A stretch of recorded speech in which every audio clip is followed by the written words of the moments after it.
your mouth fucked up than the lies on the evening news. Well, just step right in. We can talk about it all as friends. And if you want, we can hug and kiss and make up for the party ends. Agree or disagree, still agree me. 'Cause I'm everything you want, damn sure what you need. I won't tell no lies, back up all the facts with truth. And if you can't get down with that, you must be somebody's stuff.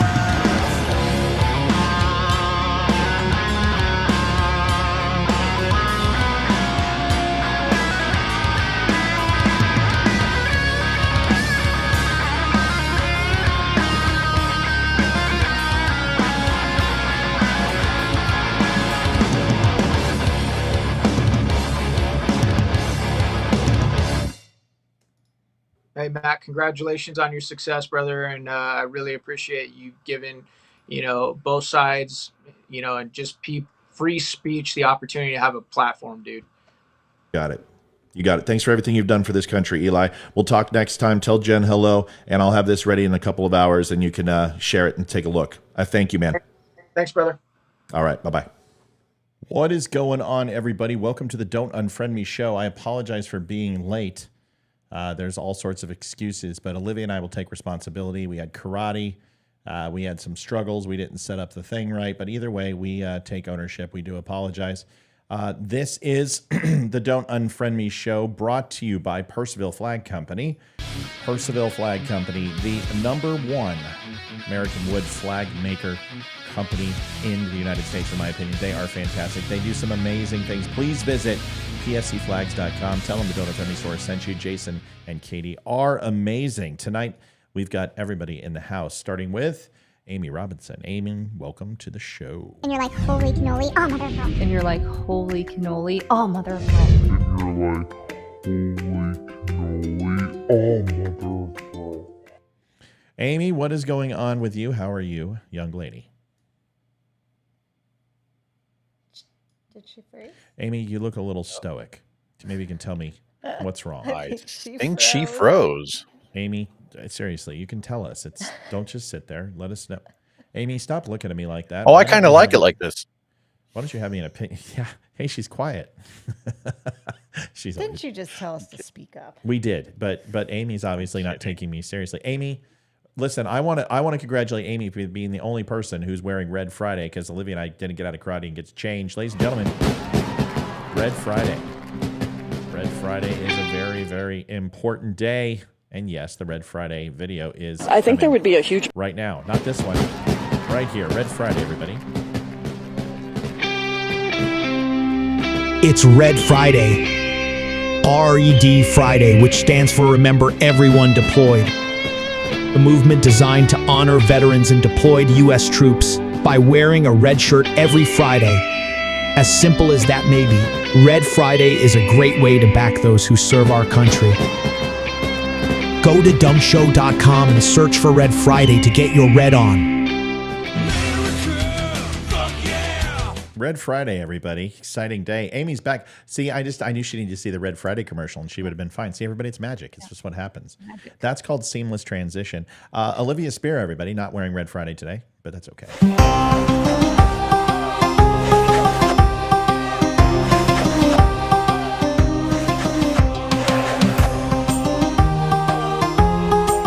Olivia Spear with a great video in Target. She did a very good job, and I'm hoping her and Amy go on scene, because I have a feeling like you guys can walk into male-infested areas and just be like, oh my God, like, hello, how are you? Oh my God, like, tell me everything. Can I borrow like $1,000?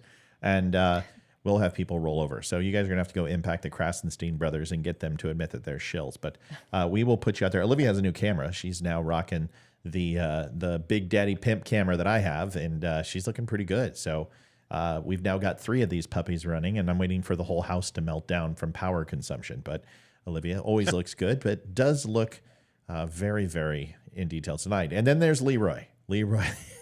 And then there's Leroy. And then puts their head down. Leroy Jenkins. Liv. Oh, sorry. She doesn't even care about you. Yeah. Leroy Jenkins! Leroy Jenkins, everybody. My name is Matthew Spear. I'm the host of Don't Unfriend Me. Welcome to the show. I don't have a cool intro, even though I made all of their intros, but I guess I don't get We one. told you to make one. Yeah. You said Well, you thank didn't you for giving want me to. permission. You know, it would have been nice if one of you would have just made me an intro. You could have done something. I could have drawn it on paper with some crayons and like taken a picture what I of was it. just put it some up. claymation or That's your area. you could have Hayden make me something. It doesn't matter. It's fine. I'm not jealous. What's going on in the world of Don't Unfriend Me? We've had an interesting week. It's been insane. We've all had things going on. Amy, are we mum's the word on your situation? Are we allowed to talk about that at all, or is it still embargoed? I haven't. I figured I'd give my attorney the weekend off. I haven't spoken with him yet. I enough. don't think there's no like gag order or anything, but I think I should just still be fairly cautious. I can Cautious. talk about things, but not the details, probably. Okay. Excuse me. Bless you. So if I was to Bless you. say that I would want just the person who went up against you to get genital herpes and anal warts, would that be okay? Yeah, I think that's fine. Okay, good. All right. Well, now then consider it done, and in You're no gonna give it to particular him? order. Yeah. Well. All right, so listen, it's Red Friday. It's a great night, and we have a lot to cover. I mean, we've got like 25 stories. It usually starts out a little bit slow. This is Memorial Day weekend, plus we were late by 10 minutes, so a lot of people probably went over to Tim Pool. But I think we'll get the numbers up over time. First story, Olivia wanted to bring us something and talk a little bit about this. And anytime... I want to give this to the host. If you guys have something midweek or you collect something Monday, send it to me. Say, Matt, here's the video. Or here's the photographs, here's the article, and it's got to have some context. We just can't just talk about it. We want to show people. So if there's a website, whatever, I'll get all that downloaded. We can talk about that stuff, okay? Yeah. Yes. Oh, wow. Good. Can Look at do. that. We're all doing it. So Can no do. further ado, let's give it over to Olivia because I think she's worth it. So let's try the new system. Thank you. Let's try it. Oh, hold on now. Hold on. I got to make sure this works. Hold on. Hey, look at that. Olivia Spear, front and Hi. center. You I'm got to really turn down the big. brightness of your computer. I've told you 100 times. Oh, Keep it down. sorry. All right, now you can go. Okay, so I guess there's two Michigan State University students. They are suing one of their professors. Wait. You got to watch the screen. So these guys, this guy looks like, I don't know, the guy on the right looks like Matt Damon. Damon. And the guy Yeah. on the left Yeah. looks like the guy from Summer School from like the one with Mark Harmon from the day, one of the Yeah. stoners. Yeah. Yeah, I see that. Yeah. Yeah. So anyway, these two guys, Their very names abstain. are Nathan Barbary and Nolan Radomski. Nathan Barberry and who? Nolan Radomski. Norland Radomski. Yes. Okay, well, they do look like Matt Damon and the guy from Summer School. All right, well, tell us all about these two. Okay, so they are suing one of the professors. She's a professor of business marketing at Michigan State University. And she has required over the last couple of years that every single student pay a $99 fee because her classes are, all of the work is done online, apparently. Well, So what- she asked for a $99 fee for Yeah, what the hell's the fee every for? class, like every week, every month, just for the year, okay. but it's been the last couple of years. So And is this like a major accredited college? What college is this? it's Michigan State. Okay, but so the classes are in the hundreds. yeah, it's over 600 students. Yeah. And this is a required course to graduate with a business degree. So right now, just as things being things, with 600 people, is my math right on this? That she's $100, $60,000. Correct, $60,000. My George Bush math came up with that on my own. I pulled that out of my ass. All right, go ahead, Liv. Okay, so all of the coursework is online, and it's apparently a fee so they can get online. Well, it's the same online system that the university uses for free. The students get it on there for free. That dirty dog. So the professor's name is Amy Weisner, and she is also the founder of the Rebellion community. Wait, what's the rebellion community? Hold on a second. Amy White. Oh, she looks like that. She oh gosh. Yeah. She basically who does she look like? She looks like the Her girl name isn't from Karen? Yeah, it is Yeah. Karen. She almost looks like Ellen DeGeneres. a No. little bit. She looks like the girl from what's the oh shit. What's the movie? Where they're buddies. They have a bromance, and it's the guy Ant-Man and that other guy. Oh. And the guy from Yep. come on. Oh, it's I Love You Man. Yeah, the girlfriend who plays the Yep. what's her face? I'll find her. Yeah. But that's who she looks like. But can't remember but a her name. lesbian version of that. Yeah. Okay, go ahead. So it turns out, and she had told the students that this would not be used for any personal whatever in the school. Well, it turns out that she was using it for her rebellion community, and she was making donations to Planned Parenthood, and she used the money Snap. to buy an RV so her and her 2 kids could go around the country, travel, and start new fractions of this rebellion community. You suck, you jackass. And they're suing her as well as the university, the dean, and somebody else because of this, because they're Christian and they don't, and it goes against their First Amendment rights. They don't support Planned Parenthood. So this group that she's involved with, like when you say a rebellion group, is she trying to steal the Death Star plans? What exactly is this?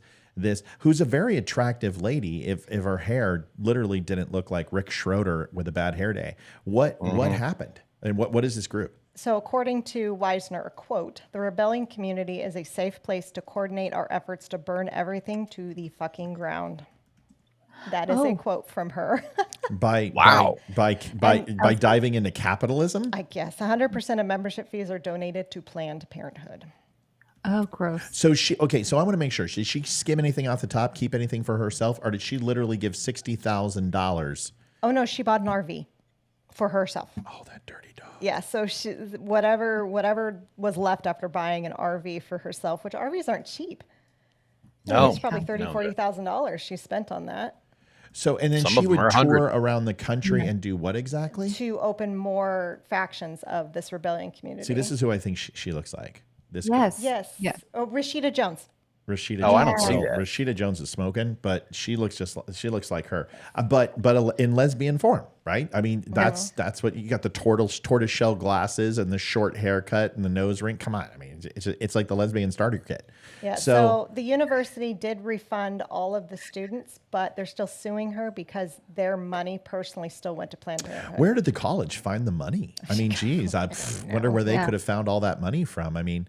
Okay, so they stole $60,000. How long did this take place? Was this a 1-year thing, or did this happen was multiple? Over, I think, 2 years. 2022 and 2023. $120,000. How was she caught? No, 60,000 total. So 600 students over the last couple years. So 60,000 total. All right. How did they find out? I read it. I just can't remember because it's been a couple of days. Yeah, no. Take your time. But I mean, do you just have a high level overview of how she was caught? Somebody, they decided to look into how those funds were being used because it's the same online platform that the students have access to for free.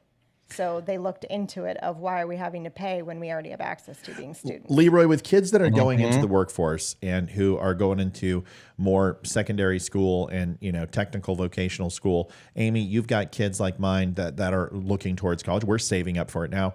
Leroy, what are your thoughts? And then let's go ahead and give it to Amy afterwards, if that's okay.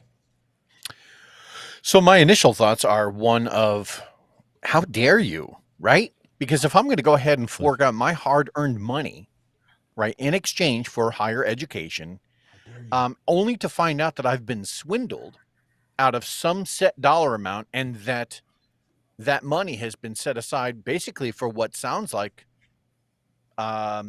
this lady was wanting no government. You said she was like, this was a rebellion faction kind of thing. So she's wants no government, and yet she's, to Matt's point, she's engaging in capitalism, right, in order to get that money. And but a then little wants to burn extortion and blackmail. But then burn down the capitalist system. Yeah, I get it. No. How dare you! So that's Got just two that's a brothers little there. Hey, Leroy, you know what I'm going to say? Turn your damn mic up. Oh. How's that? I don't Is know. that better? Why do you back that thing down? Just keep it hot. Oh, bro. I was, because my kid You know was what? talking. I'm going to send you the Rodecaster Pro. You're going to get, I'm just sending it to you. It's going to make that mic purr. Olivia's got the same mic, and you notice how much better she sounds than you do. Of course I sound better than Leroy. Whoa. A lot of hate going on here. Amy, your thoughts on this whole thing? Would like to see what you think.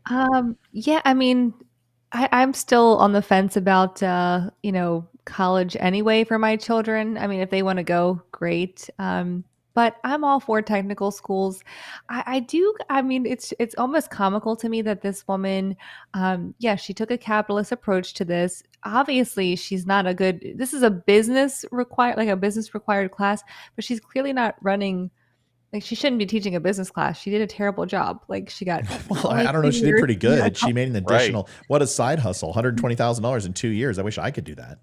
You think she would have done a better job of covering up what it went to, or somehow funneling the money a different way? I'm not suggesting that she did that. I'm just saying Funneling the for a money. business class teacher, I mean, this is horrible. I'm not laughing because it's absolutely. I'm not laughing at the situation. I'm laughing at her. You're not laughing. It's You're not actually laughing at her. You're laughing near her. right. It's okay. Yes, I think this is horrible, and I think they have a great chance at winning this lawsuit. I mean, yes, their rights were violated. They were not told about where this money was going. And if they're very much against this, then I would feel the same way if it was my money. I'd be pissed if I found out, Right. which is, I know we're going to talk about it later, but the whole Target thing, I haven't shopped there in almost 2 years because I don't like I don't like the donations they give. I like to keep my money where I want to keep my money. Same thing. So the question I have is, what if you decide to take that money and maybe not put it in Planned Parenthood, but what if you what would happen, do you think? And what would the liberal college community do if somebody decided to put that money into the NRA and donated, Right. 80,000, 40,000, whatever it is, after they bought their Winnebago, and donated it to the NRA? What do you think the reaction would be? Who wants to take that one? Right. Who wants to take that? Oh, I'll take it. Oh, I'll take it. Great. The, Leroy, go ahead. the immediate Go ahead. reaction right out of the gate, the moment the left finds out that the right has gained any sort of financial donations, is they would want to limit said donation. So they would immediately put in place, or attempt to put in place, some sort of rules. They would go through Congress, they would go through whoever the hell they could, to basically say, no, look, we need to limit everyone's donations just so long as it isn't theirs. And so they would find whatever loopholes they would need, they had to, in order to make that happen. That's my Not only take. that, I I have think what they comment. would do. Oh, no, go ahead, Amy. Go ahead. What do you got? I really think that the college would be shut down immediately. If this college was letting a right winger funnel money to the NRA or some other, quote unquote right wing extremist group or whatever you want to call it, they would shut that place down immediately. You would have a boycott. You would have people would take their kids out. You would see, I think it would be huge. Okay, so I'm hearing from people that I'm coming in low. I can't possibly imagine that that's taking place. Does anyone want to say that I'm coming in low on my volume, that they can't hear me, but they can hear everyone else? I can hear you just fine. I hear you too. I do too. Leroy's actually quieter than everyone, in my opinion. Well, Leroy doesn't turn up his mic. See, what he'll do is he'll God. turn it up a I'll hair. take it How's out. that? I'm like, it sucks. How's that? It sucks. How's that? It sucks. And then finally, go ahead, Leroy, say something. Say something now. Okay, now you're freaking clipping. You're such an ass. You're such an ass. All right, so not only do you think what I think that you're going to get the NRA, conversation that this college is a gun peddler and they contribute to the death of children and all this other stuff. I think you would see immediate legislation to suspend and do investigations across the country on stuff like this. This wouldn't be a singularity. And one case of people, Thomas says I'm quieter than the others. Okay, It might be on his end. no, that's 3 people have said it. Oh. Fine sound, you're quieter. You are lower than the others. How is that possible? Do you need to turn your mic up? No. My mic's rocking at 50 dB. I'm in the green line. Test 1, 2, 3. Test 1, 2. That sounded louder. I can hear you. Is that better, everybody? Hold on. Is that better? That's too hot, guys. That's way too hot. I'm running at 50 dB and my mic is kick ass. Now, the only problem is that I don't have my cloud lifter in it. Hold on. My cloud filter blew. Oh. Oh, maybe that's it. Yeah.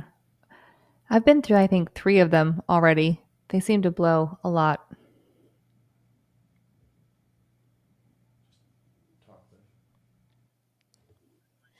Is it working? While yet? Matt's trying to mess with that sound, there is something Hold on a that second. I want I to. need a second. Hold on. I got to do a sound check. Hold on. Okay. Test. That's going to be better. I bet that took care of it. Test. 1, 2, What'd you 3. do? Test. 1, 2, 3. Somebody tell me. Sound good. how Leave that me Charlie. sounds. Hold on.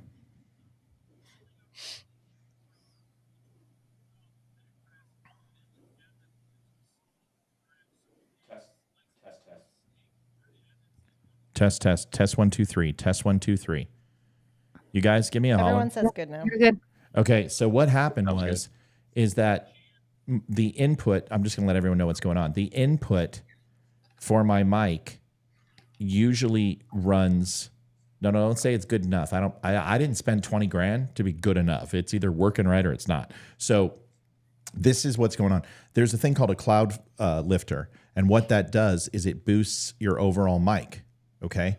And it adds clean levels of amperage. It's on Amy's mic and mine because we have condenser mics, and these are very power hungry mics. But the cloud filter blew, so I got to pull that out of my lines from my cable. But this has a cloud filter built into it, my sound system, because it's high end. So all I had to do was turn that on. It bypasses the other one, and there we go. Can't hear you, Matt. Got ear infection. Thanks, Glenn. I'm sorry. I can't tune in your ear infection, Glenn. Are you? Thanks for telling me now, dude. Yeah, I've got my dick in my ear, man. Can you fix that? All right. So anyway, sorry, but it could be worse. There's no static or echo, so there's that. Well, Christine, is it better or is it worse? I just need to know because I can tune it in here, and it's important because nobody wants to be dealing with the audio all day long. So give me quick feedback. Is that better or worse, everybody? Thomas says laughter. Real quick, folks, just need a little heads up. Is that better? Is that worse? Is it the same?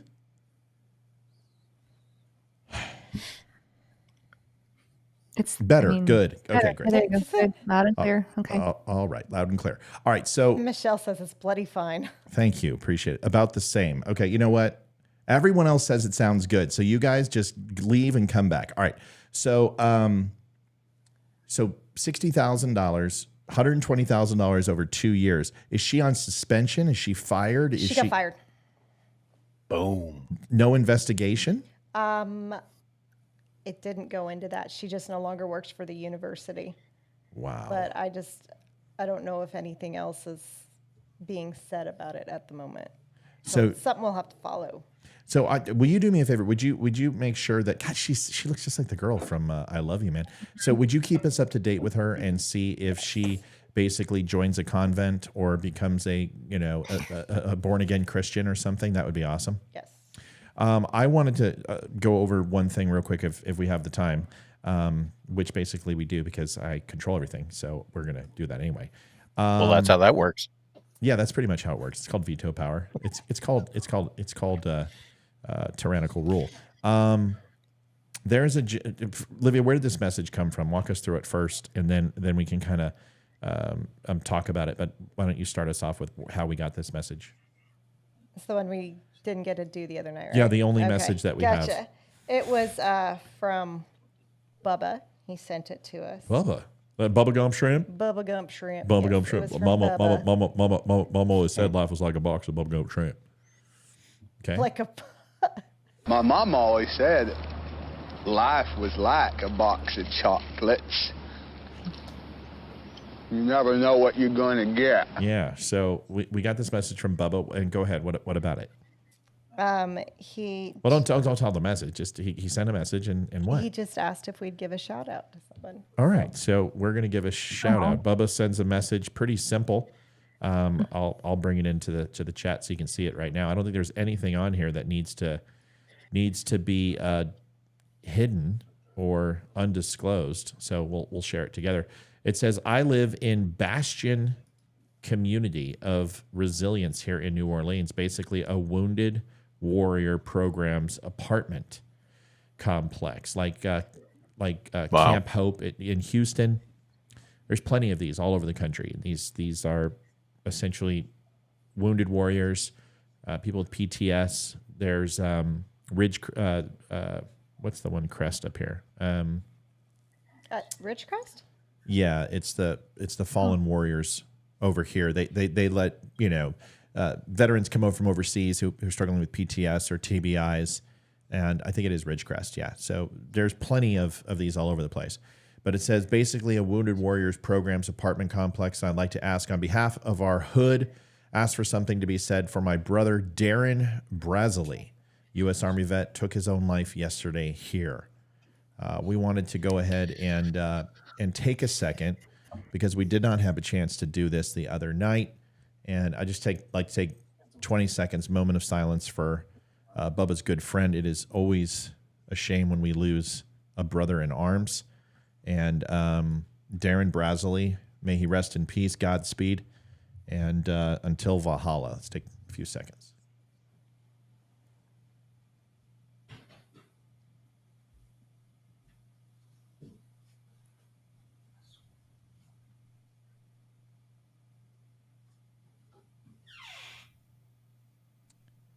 "22 veterans a day commit suicide due to things that are within our control. Traumatic brain injury, PTS, anxiety, depression. If you or know a veteran who is suffering, please do me a favor and share the Veteran Crisis Hotline. We have it on the end of every single show. Pretty simple, 988, and then press 1 to get connected immediately on cell phone or by a regular line. If you know somebody who's suffering from PTS, please do so. Bubba, we're sorry for your loss, and God bless. Anybody else have anything with that? No, I'm just, very sorry for your loss, Bubba. It's just incredibly sad to hear.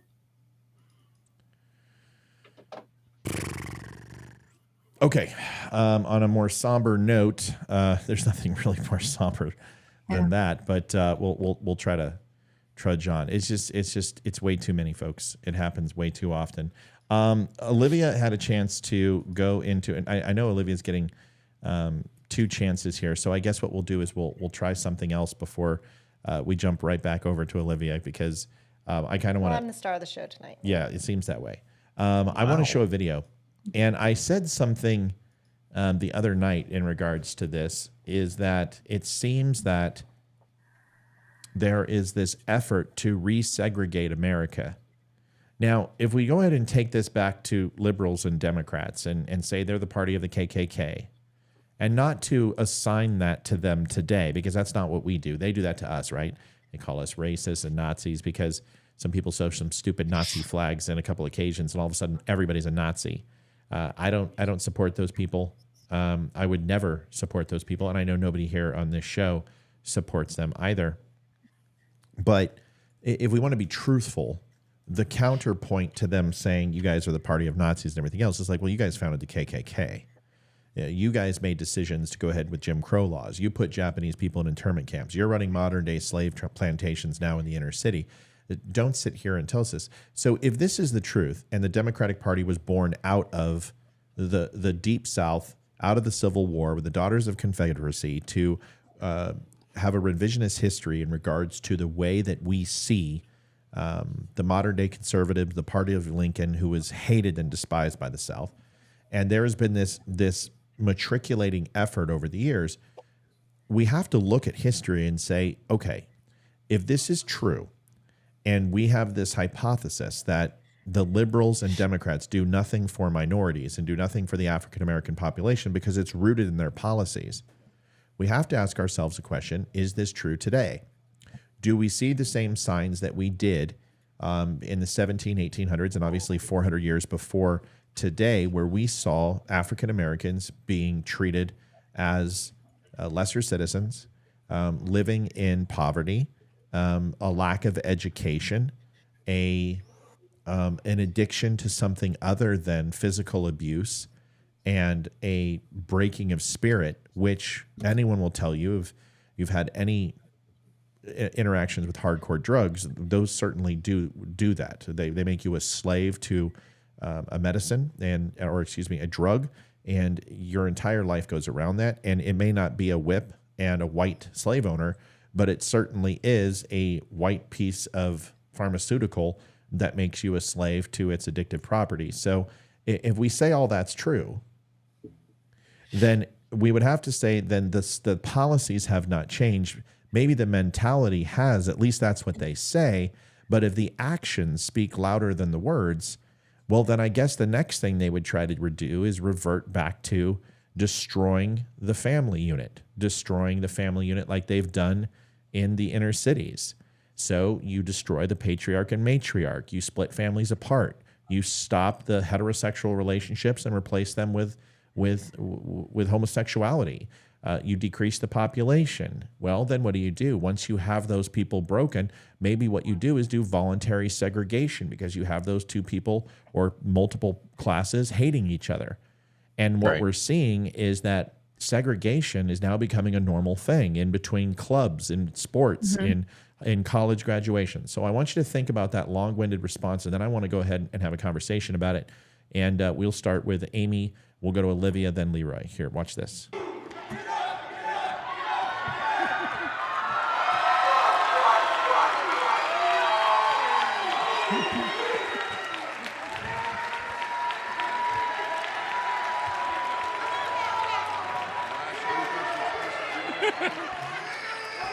Aramis Anderson said, "The last shall be first and the first shall be last." Receiving a Bachelor of Arts in Disciplinary Studies field, Political Economy, Legal Studies, and African American Studies. He said, "Disbursement and allocation, reparations for African Americans, and opportunity." So this was at California, Berkeley, one of my favorite schools, one that I always wanted to go to, just would have loved to have gone to Berkeley. I mean, geez, would there have been anything better than that? And I'll be honest, in living in Houston, there's a couple of all black colleges, and I don't know so much that concerns me, but it does at the same time. And I'll tell you why quickly, and then I want to go to Amy, Olivia, and then Leroy. I'm bothered because the schools that are predominantly white aren't white by choice. Those are the applications that they get. Those are the neighborhoods they're in. Those are the states that are in. And there are just some white colleges. And that's just by selective processes. There's nothing about administration that makes that happen, because they can't. They don't have the power to do that anymore. But there are specific colleges that are black only, that are Asian only. And I ask you the question, could you imagine if Lambda Lambda Lambda was not allowed to apply? Amy, I'm coming over tomorrow and fixing your camera. Lambda Lambda Lambda wasn't able to apply to Beta Alpha Delta, an all-white fraternity, all-white college, and what we would see and what would happen. I want to get your opinions. To me, it's not the celebration. It's not the culture. It's that graduation in Cal Berkeley was specifically only for African Americans. No, it was African American studies.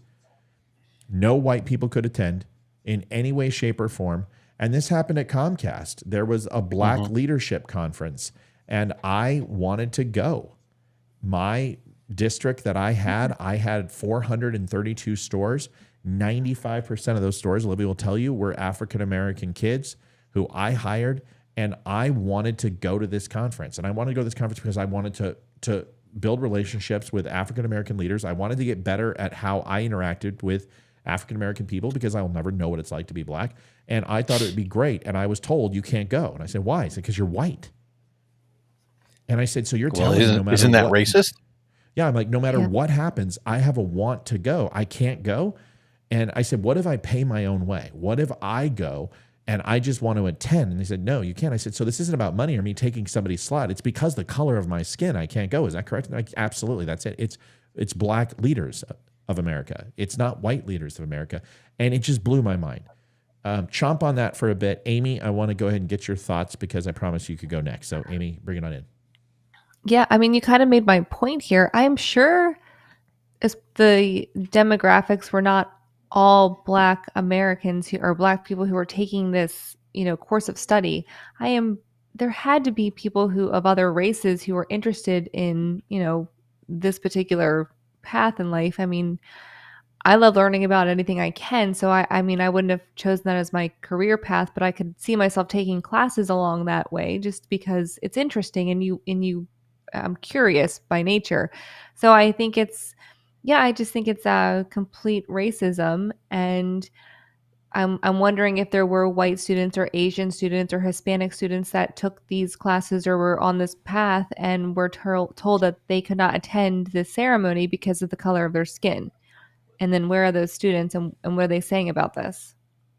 Yeah, or maybe they didn't even get involved in African American studies because they were told that they knew the ultimate situation would be that their graduating class would look very, very different with a group of 5 or 6 people. Because you can't imagine there's a lot of white people who want to frickin' study African American studies, I would assume. And that's an assumption on my part. Yeah, I mean, I think you're right by and large, but I think there's exceptions to every rule. And I think, if someone already has several degrees and they just like going to college and they happen to be a white person or an Asian or whatever color skin they have, and they're like, you know what? There's been so much talk about the African American community in our country lately. Like, I'm going to take this course of action to study their history and learn as much about them from guilt. that point of view. No, I mean, I wouldn't do it white because of guilt. fragility. I'm just yes, exactly. Come on, I can see people doing that too. The Karens. It's a bunch of white women in their 40s. Where are all the white women at? Right. I mean, it's horrible. It's really sad and disappointing. It's really sad, and I worry for my kids when they do get to college. What is it going to be like if they go? It's sad because. Well, I wanted to bring in. We have a quote from Kamala Harris. She was really kind to call the show tonight, and I just want to go ahead and just get her take. And here's this ought to be good. Miss Kamala Harris's take on this thing. Here it is. I love Venn diagrams. I really do. I love Venn diagrams. It's just something about those 3 circles and the analysis about where there is the intersection, right? Yeah, I see people that you agree with me, right? No, not a chance. She's a fan of intersectionality, all right. It sounds right. Absolutely. Olivia, like you came, I think there was one black person in your entire town in Montana. Is that correct? There was, yeah. Well, it was a family, but yeah. They let a family in. Wow. It was, they're really progressives. Mom was white. Mom was white. Dad was black. So. Oh. And there was 3 kids. All right. So now the thing about this is that our kids don't have a racist bone in their body. They are open to all colors, races, creeds, and so are mom and dad. We just don't really care about that. But your thoughts on this? Can you imagine someone telling Hayden, who had a black friend who wanted to take a class in African American studies, and she was told you can't take it because you're white, what Hayden would do? What are your thoughts on that? How do you feel about it? Well, I only went to 1 semester of college, so I don't know how graduations work. I don't know with big colleges if it's like the medical degrees have a separate ceremony and blah, blah, blah. So I don't know how that works. So was it just kids who graduated in African American studies? It was just their ceremony? There were multiple, obviously, degrees there. And they had mentioned 2 different majors that had nothing to do with each other. One was like physical something or other, and then another one was more science and tech. I can't recall the title. So it sounds like it was multifaceted degrees. I believe when you go to secondary education or go for your business degree, it's different, and those groups graduate with each other. But general BS, BAs, I think they all graduate together, is my understanding. So this was segregated based upon color of their skin. Is some African Americans to be able to graduate, and white people had to. And I'm assuming that they would have, in my opinion, this is Berkeley, so of course, any of the African Americans who wanted to go to the normal graduation would be able to go to that too. This probably was held as a second, because there's no way they would say, well, now that you've had your own black graduation, you can't have a graduation with the white people. That would be racist. But to say white people and Asians and Mexicans can't go to that, that's not racist. Well, I mean, the fact that they didn't allow white people to attend. I mean, what happens if one of the students is married and they married a white person? Well, I mean, what happens if they're half white and half their family is white? Could they not come and attend and watch them graduate? Right. I mean, that's a good point. It's ridiculous that, I mean, because there's a lot of interracial marriages, and there's a lot of interracial families, and it would be ridiculous to not allow half your family to come. I think it's a little racist. I It think is. you don't It's- need to be it's bringing up very- jungle fever. I think that's No, it's this whole thing is very, very racist. Yeah, of course it's racist. I mean, it's like Sure. it's like Ebony magazine. Well, do we have a Ivory magazine? That's it's just called for white it's people? called People. It's called every other magazine out there. That's I've the heard argument. that. I've heard that argument so I know, many me times, too. and it's ridiculous. But it's like it's racism. It's reverse racism to only have black things and no white people are allowed. It's ridiculous. Leroy, I know you have a take on this. Thanks, Libby. What do you think? Oh my guy? boy, do I. Look, reverse racism is still racism, right? It's still racism. And look, I could sit here and go on for the next 5 minutes and explain in every facet that, yeah, of course, that was a racist event. You know, just because, you know, you can have a certain, for a group that wants diversity in all aspects of their life, why would they then exclude a certain demographic profile from their graduation? Now, that being said, my battle isn't with that anyway. My battle is with the left. Something you had mentioned before, Matt, was you know, when they try to pin fascism on the right, this kind of thing. I don't see it. I just don't see it. Marxism was born with this idea that it would separate people based on class. Fascism comes from a guy named Giovanni Gentile, and he took that same idea and he actually wrote a couple of books about Marxism. And this is the guy who's the father of fascism. So he was a studied Marxist, and all he did was take all of Marx's ideas and then, rather than apply them towards a class-based system, he went ahead and applied it towards a national identity. And so that's really what's interesting. And while you guys were talking, I went ahead and looked it up. The 25-point plan under the Nazi Party from 1941, number 4 point, says that only a member of the race can be a citizen. And it's funny because as I'm watching that graduation, excuse me, I'm thinking to myself, wow, it's like they're saying only a member of that race can be a graduate at that party. Right. And so obviously all of this stuff is born from the left. It still is from the left. It's a horribly racist thing to say is that, no, you're not the right color of skin, so we're not going to allow you into this graduation ceremony. Doesn't matter who you are. And I don't know that that's necessarily true. They probably, it's not like they were, you know, checking skin color at the door, I would hope. But I mean, just to Right, you're not my particular shade of brown. That's okay. Sorry, you're gonna have to go sit down. Like whip out the what do they call those cards when you're painting? Like, and you got to hold that up and say, they've got blotters, 32 different colors. I'm sorry, you don't Swatches. You don't hit the 31 flavors. You're out of here. Right.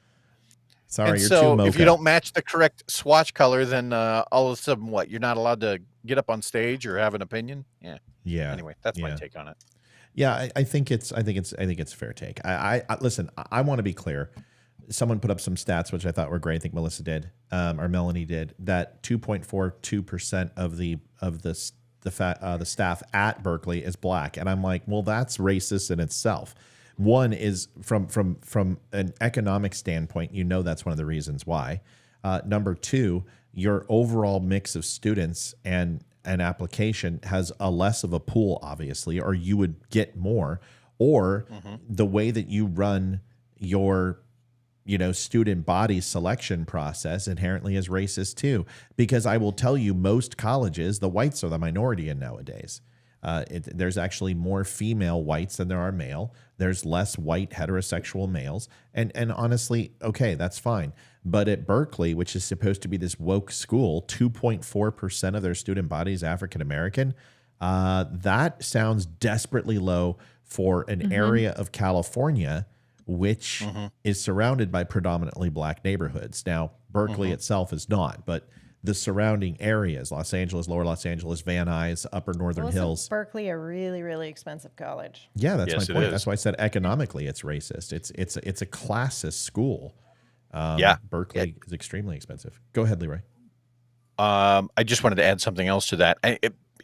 Directly related to what you just said. Has anybody here ever taken one of those questionnaires, either from work or from school, that basically says, hey, look, how are we doing? Right. And then you get to the bottom of the questionnaire and it basically asks, all right, what's your age group? And so, I just willfully, yep, I'm 100+ years old, whatever. I'm a male, white, and as you're going through that, you're like, why is that relevant? And I feel like every time stats like that are brought up, that it's in reference towards pointing out that this particular portion of the pie is one color and this part of the pie is another color. But that's kind of isn't that anti-productive? That doesn't help anything.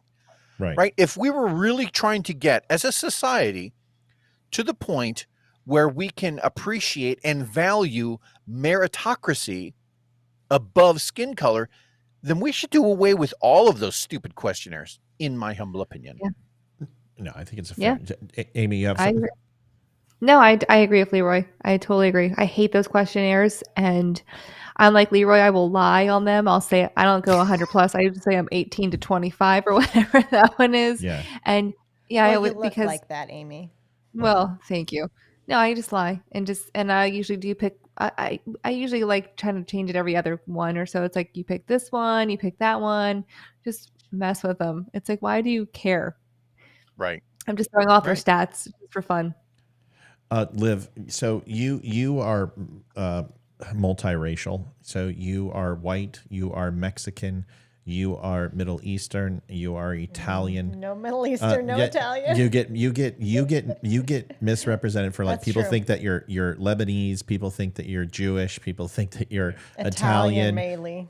So what do you think about this whole thing, as far as, people asking your racial identity? What do you put down for your, moniker? Is it white or other, or what do you usually put down? Or do you put Hispanic? What do you answer? I don't know the answer to this. Really? Yep.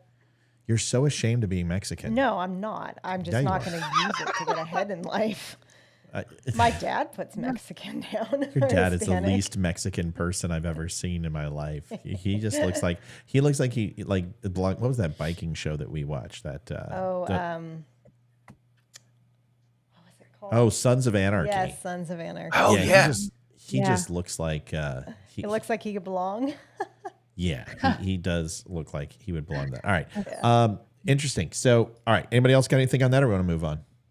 No. All right, let's move on. No. So there's a double to this. This is okay. Here's the thing. And this kind of is why I do what I do on this show, is I can't stand when people are wrong. By the way, this whole backdrop thing here with the Viking and the Abe Lincoln and the whiskey and the Don't Unfriend Me sign, it looks money. Oh, it looks great.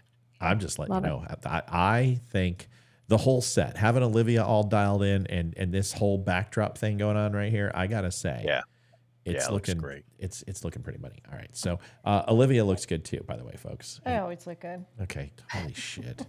Wow, there she goes. She's getting comfortable, folks. So I was going to say, though, that with us going on the big screen when we're talking, I can't put up any ads. It'll block our faces. that's okay. You don't have to put up any ads on the big screen. It's fine. We'll fix it. Well, that's Amy. So what I do like is that now I've got this all at touch. So I can go to this. I can go to that. I can go. This is great. This is so much easier. So here's the thing. When I look at people who create TikTok channels, I believe this. Like I'm under the Spider-Man responsibility. With great power comes great responsibility, and that's been used throughout history. That people have been ripping that quote off forever, and it was not Uncle Ben from freaking Spider-Man. But how dare you? I know. But we're gonna go ahead and say that. So with great power comes great responsibility, and I believe, like when I first started out, if I got something wrong, I've always taken it seriously. Like if I make a mistake, I've always taken it seriously. And luckily, it hasn't happened from a fact standpoint, but it has happened in building relationships with people or interacting with my audience. I've jumped down people's throats for absolutely no reason before, and I apologize. And then there's people who think that I did it for no reason, but they were asses, so I did it anyway. But I think more importantly than that, we're all allowed to have bad days, and that should be handled off the beaten path and off the show. But if you have 1 million followers, and now that I've got 160,000, we've got 160,000, I feel my responsibility is more and more serious. Is that when I say something, I know 1 million people are going to see it, and I have got to make sure I'm getting it right. And if I'm going to put my wife out there and she's going to go to Target and do a video, it better be correct. And she better be unbiased. And she was. She even said, hey, these swimsuits don't have the tuck thing because they're adults and I want to be fair. And, she shows these things and really gives you an unbiased opinion. It doesn't make judgment, just shows you what the news is. And I think that's important. So when I see a TikToker who has 1 million followers and they're getting it wrong, I expect them to have some sort of credibility and try to get it right or make amends. And when they don't, it really pisses me off. So I'm going to go after this TikToker, but I also want to get everybody's opinion because it's not just because he got it wrong. It's the way he does it. And the blatant liberal mindset of everyone's a racist, everyone who's white is a Karen, and they deserve animosity, and they deserve negativity and vitriol applied to them simply because of the color of their skin. And this guy's white. So unlike some of the Aryan nation who goes, you're a race traitor, I think you're a moron. Like, I think white guilt is the dumbest shit ever. I think people who feel like any black person that feels like they need to be subservient to me, I'm going to tell them, get up and knock that shit off. And if any white person comes down and takes a knee before a black person, I'm telling them, you're an idiot. You weren't alive. You haven't done anything. And if you have, it's certainly not done on your knee. You're not proposing. You can simply look at somebody and say, I humbly apologize for my actions. That is more than enough than for you to become subservient to somebody else. I've kind of prefaced it. Let's watch it. Sometimes it's better just to get your thoughts than me to sit here and go over and over on it. So here he is. First of all, very manly beard. I love it. That's a beard. That's a head of hair. Those are perfectly trim eyebrows. And trust me, I have that much hair, and I know that takes work. His so glasses match his hair. Yeah, I hate his glasses. I think those are the most metrosexual thing I don't in the like world. his hair. But I will tell you, he's got a good. He reminds me of Ian. He looks like an old Ian Oh my from gosh, Apple. he does right? look like Ian. Yeah. So this guy reminds me of. He's got a good setup. He's got a good camera. He's professional, and I really, really appreciate that. Right, that means a lot to me. But the content is what I have a problem with. Here he is. I really don't like this guy at all. Here he is. Over this past weekend, I'd say only a... And everybody, please chime in. If tell me to stop the video, just put your finger up. I saw Leroy do it because I don't want to sit here for 3 minutes, but we got to listen to it because this is really going to open up a lot of stuff. About, 800 of you sent me this video. If you haven't seen it yet, prepare to be appalled. But we don't have to do the normal thing of who is this, because we already know. So here's the setup. A couple of young black gentlemen are going to rent a city bike in New York. That's the bikes that you swipe a credit card and you get the electric bike to drive around. Right as he swipes his card and unlocks it, a white woman in scrubs comes over and decides she wants that bike, and also then decides, I guess, to make a scene about it, including some pretty serious white woman tears. All right, so immediately what I've heard is to say white woman tears is just, you wouldn't say black women tears, so why would you say white women tears, right? Why do we have to bring race into it? Second, I want to lay some contents down, okay? And I want to be completely honest. And Olivia, I love you. But first of all, she gets carte blanche because she's pregnant, which means she's freaking crazy. Okay? She's nuts. So the moment that you know a woman's pregnant, it immediately should have been, you know what, I'm good. It's kind of like hearing somebody goes, hey, I went to Bellevue Hospital last night. You're like, Bellevue? Okay, you're nuts. And you just give them a right away. It's like, I'm the Fisher King. You're like, yeah, absolutely, Robin Williams. You go for it. Here's your cup of Christ. Go find it and be one with the earth. But what you don't do is sit there and get in an argument with a pregnant woman, number one. Number two, I think that there's a couple things that we need to know about, but I'm not going to tell you yet because I want to get your opinions. Even if you've seen it, there's more information here. So let's watch her reaction and let's try to be not about white women or black people, and let's just have a conversation. By the way, this guy's wearing purple board shorts and a white t-shirt. I don't think he's necessarily a part of the Barney Purple Crips from frickin' South Central. Right, okay? right. So doesn't look like a hood to me. She doesn't look like a meth head. These are normal people in a city that probably has a 24-hour shift, and she's coming off of it. She's not happy. She's pregnant. She's hungry. And this guy's standing in the way of her getting home with her favorite bike. Here it is. Help me! Please help me! It's not your bike. Please help me! It's not your bike. It's not your bike. Please help me! Help! Please get off me! Hey, what the fuck? What's going on, bro? Please get off. Yo, don't not take it, bro. Now you're not getting the bike, bro. Hey, now you're not getting the bike. Help! You're not getting Get the off bike. me, I'm dude. not. Why you took his phone? What's wrong with you? You're not Don't touch touching his my phone. phone. Do not touch his phone. I'm not touching you. You put a stick on my hand. But dude, stop. So now she says, "Stop touching me. You're putting my fetus in danger." You're a nurse. Come on, lady. So, you know, and I'm a little, first of all, if you scream help, you're a moron. You scream fire. Yeah. You scream fire. Yeah. Nobody comes to help. Everybody goes help. Pfft, forget it. You scream fire, that can hurt them, right? But you say help, nobody's going to come. But now, immediately, the first time I saw this, I said, dude, this lady is just freaking annoying the hell out of me, right? But there's more to it than this. Let's go ahead and Well, listen. the thing Oh, listened to at the very beginning. Hold on. I got to switch you. Hold Okay. on. Go ahead.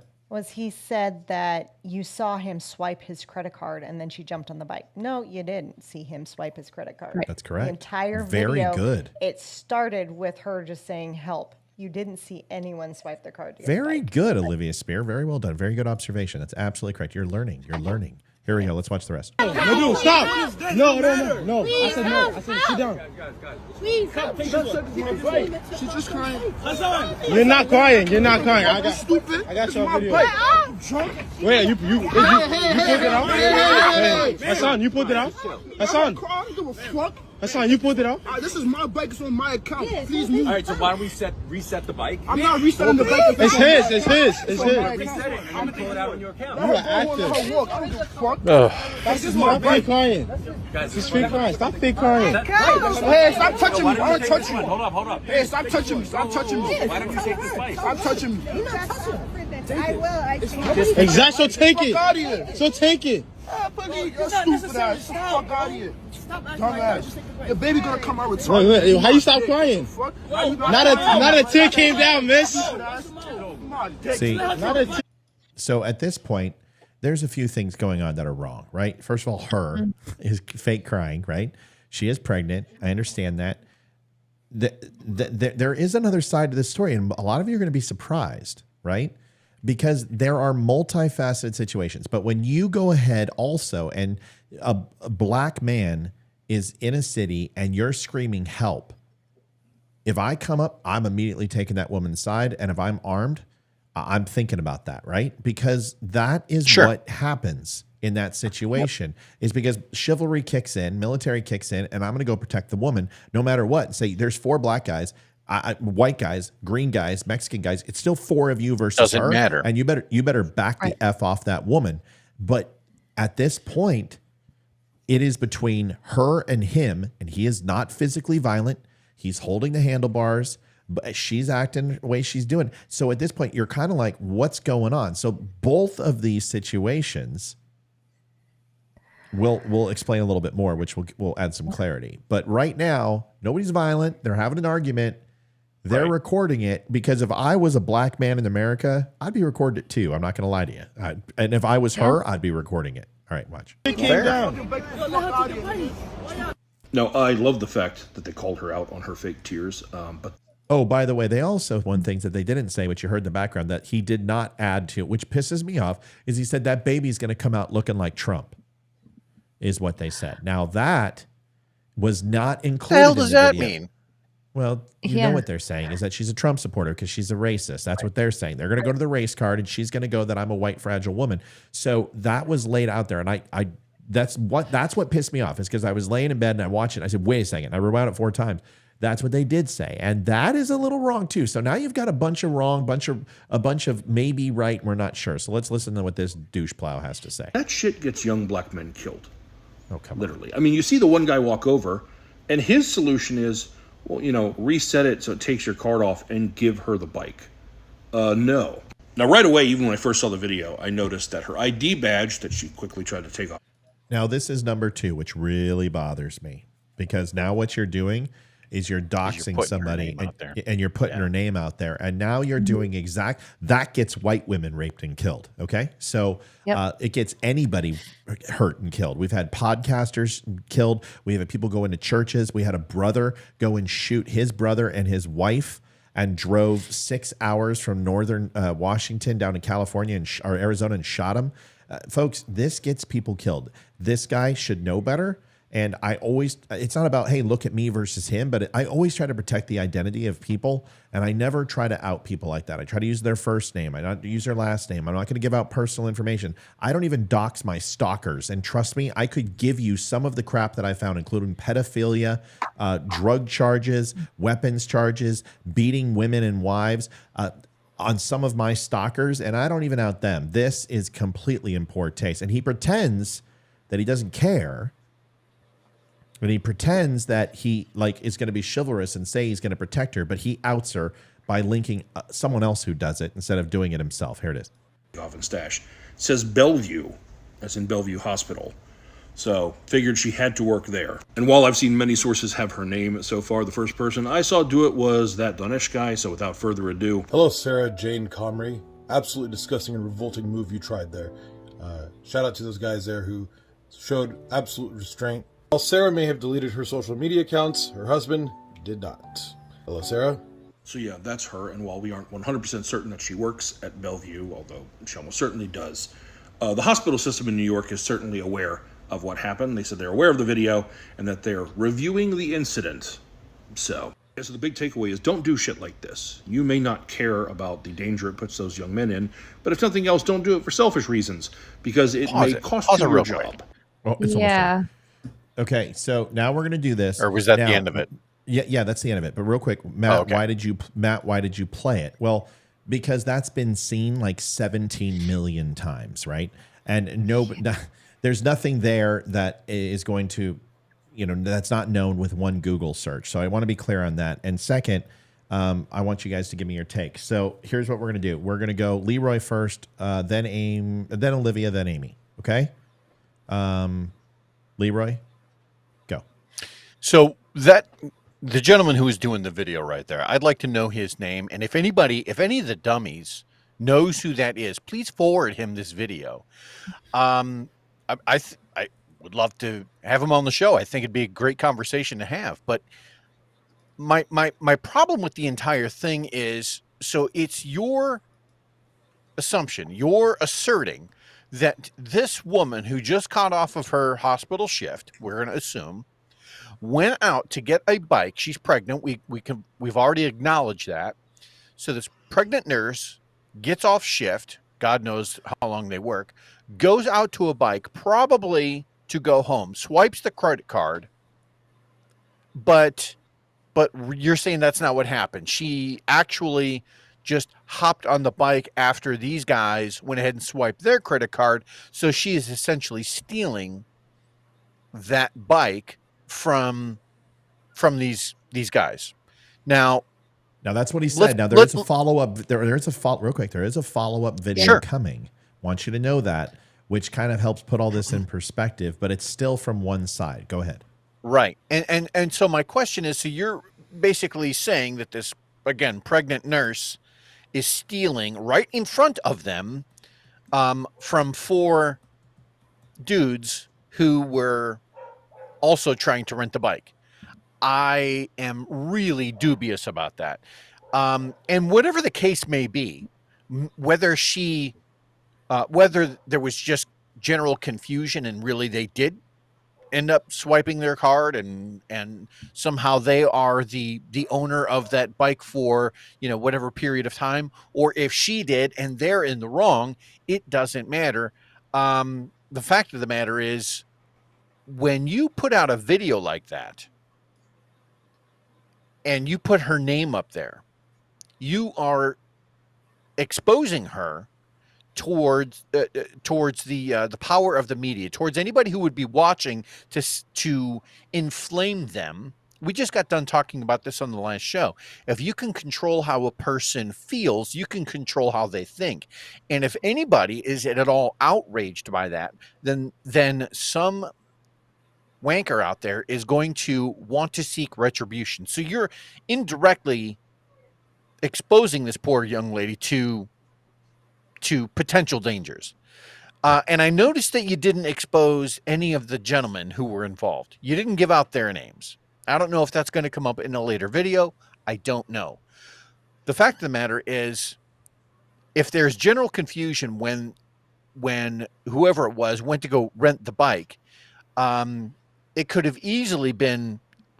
Phones have these great things now where you can figure out who the hell paid for something. A lot of times, if I charge something on my card, it will come up instantly. So it could have been something that was handled right then and there. Now, was she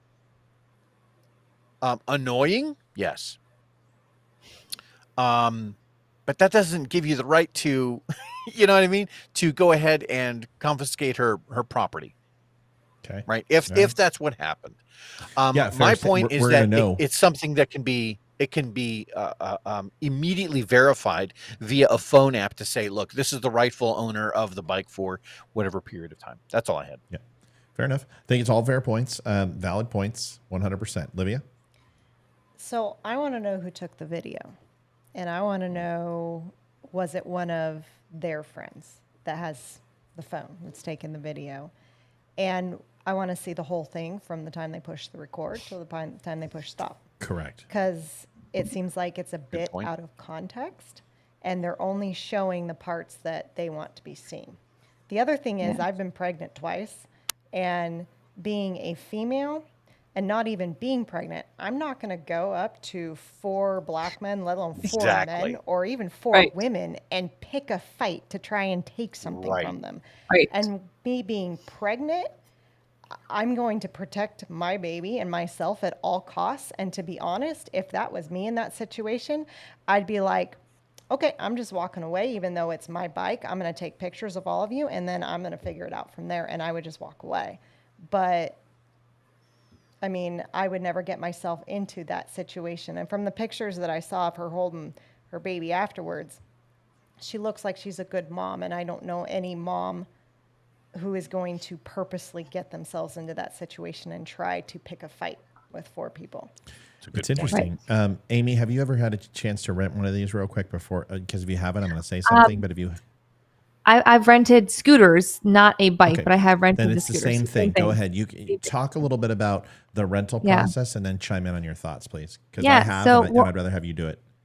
So, well, just really quick, I've seen a different version of this story, and it's probably the one you're going to show next. So I won't give anything away in that, but that's exactly what I was going to say. When you walk up to these bikes, scooters, whatever they are, it's a long line of them. They all have a number. You have to like scan it, and then once it's paid for, it will unlock. And I don't want to go too much further into that because I think it might give too much away in the next part you're going to show, I'm assuming.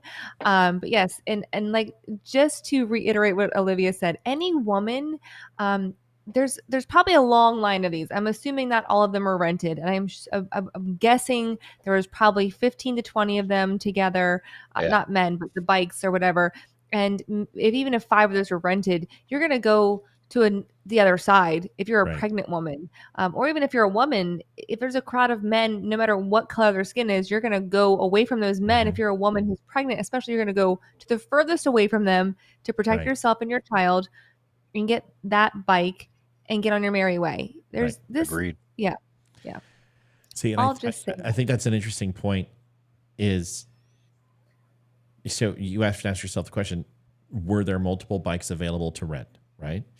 And that's another good point. Was it the only one available? And I think that's going to have a lot of the question. Olivia, real quick, your mic was delayed real quick, and I took off my delay. Go ahead and say something. Hello, everyone. Did it work? No, talk longer. Okay. Oh gosh, you put me on the spot. Come on, honey. Just say something, please. This is really easy. Just anything. I'm linking up what she's saying with what I'm seeing visually, and it looks okay. Okay. Yeah, same. So, yeah, I was texting Hayden to see if she was on her way home. Nope, she's delayed. Okay. So we're gonna have to figure that out. Okay. And now, if I look at mine, Mary had a little lamb, fleece as white as snow. Yeah, yours is delayed. Now. Well, Yeah, yours I know looks because delayed. I have the part of the program here is that I can go ahead and delay everybody's mic, at least mine, and I'll have to redo Olivia's. Testing 1, 2, 3. Love you. Good night, Haiti. Oh, just hi. Bye. Hi. Okay. Love you. Bye. All right. So mine's now in sync, and Olivia's is delayed, or whatever. We'll figure it out. All right. We'll figure it out later. So here's the next video. And Same I wanna event, play right? this. Same event. A couple days later, and our favorite guy comes back and decides to go ahead and somebody else makes a video, and his name is Fizzy ENT. So he may be an ear, nose, and throat doctor, or Fizzy That is Entertainment. legal name? No, at Fizzy ENT. That's his tag. So people were wondering who he was. So let's go ahead and watch this and give this a shot, and we'll kind of go from here. See how this works out. All right, listen to this because this has some plot twists. The only reason why Sarah Jane Comrie was able to produce this receipt for this bicycle is because she jumped over this young man standing right here who had. All right, so this lady has empirical data, she believes, or at least eyewitness testimony, that this white lady, pregnant, jumped over, right, as pregnant. She jumps over. So immediately I'm like, okay, come on now, hold on. And swipes her card. Well, the process is not swipe your card and walk away. It is touch it, sync up the serial numbers to the bike in the station, swipe. If there is somebody pending, you can't rent it because it says this bike is rented or this bike is in process or here's the GPS location. So you can't rent it. So the bike had to be in its docking station and returned and no longer rented by this African-American gentleman, hands down. So if that happened, there's immediately line number 1, okay? Here's the rest. His hands on the handlebars, jumped over him, impales herself on his bike. Impales herself on his bike. Impales. So the bike is through All her right. body, and Yeah. she's More now interesting bleeding now. out. No, so much for that fetus. Exactly. I guess Holy that's a way cannoli. to get an abortion if you're really not against abortion. I guess that's the way to do it. Rent a bike. Abortion. Sure. Abortion by Right. bike. What the? And scans the QR code to begin the ride. How did all of this happen, and how do I know what happened? Because that young man is my little brother. Bike number 56. Well, then you're an emotional witness and you're not credible. So now called sister anecdotal gets involved. bias. This is a huge dude. This guy is this whole thing is literally like Watergate. I mean, it is everybody like that. What's that show about the cat? The kittens? Cat in the Hat?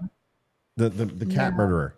Live on Oh, Netflix. don't fuck with cats. Don't fuck with cats. Pardon the Oh, language, folks. But Ryan told me yeah. to watch that. Yeah. Yeah, that show, No. Don't F with Cats. This is like everybody's getting involved here. It's like this is huge. This is a huge scandal. This is more important than school shootings and inflation and Ukraine and Russia. Here it is. They're going to make a Lifetime movie about that. This is right. Citibank. All right. Here we go. 3915 was in my brother's possession from St. Nicholas Avenue. All right, let me put this back here because once again, possession is 9/10 of the law. Everyone's heard that saying. Yeah. Possession would mean that the bike was not in limbo. It wasn't being charged and ready to rent. Possession means you swiped your card, therefore it's your bike. It doesn't matter who's on it. If you could be sitting on a park bench and you go and move somebody over, they can say, I was sitting here, but you don't own the park bench. When you swipe that bike, you still don't own it, but it is in your possession and it is leased to you for that time until you to return it. Or you run out of money and the company sees it and comes and gets it. It's not a park bench. You have no right to be sitting on that bike. And if a customer wants it, it doesn't matter that there's 4 other bikes. If they want that bike, you get your ass off that bike and move unless you have swiped it. All right, let's listen to the rest. Because that young man is my little brother. Bike number 5603915 was in my brother's possession from St. Nicholas Avenue, Manhattan Ave, all the way to First Avenue, East 30th Street from the hours of 6:33 p.m. to 7:19 p.m. At 7:19 p.m., they dock the bikes. Sarah Jane Comrie walks up to them, asks, "Hey guys, can I use one of you guys' bikes?" She says this as there are other bikes sitting idle at the bike. It doesn't matter. It doesn't matter. If she wants that bike and you're not paying for it, then get off the damn bike. I mean, anyone just disagree? said that they docked it. Yeah, then that means it's not their bike anymore. And they're not in possession of it. They may be sitting on it, but that's not their bike, right? Wrong? Okay. Rack. No, that's right. All right. Yeah. They politely decline. She asks them again, mentions that she's pregnant, and they still decline. Then, with my brother standing next to the bike with his hands on the handlebars, she jumps onto the bike, sits on the bike, and scans the QR code, thus beginning her ride. Mind you, the bike was in my brother's possession at this time. It doesn't, You didn't it say doesn't the matter. magic word. You didn't say the magic word. That's right.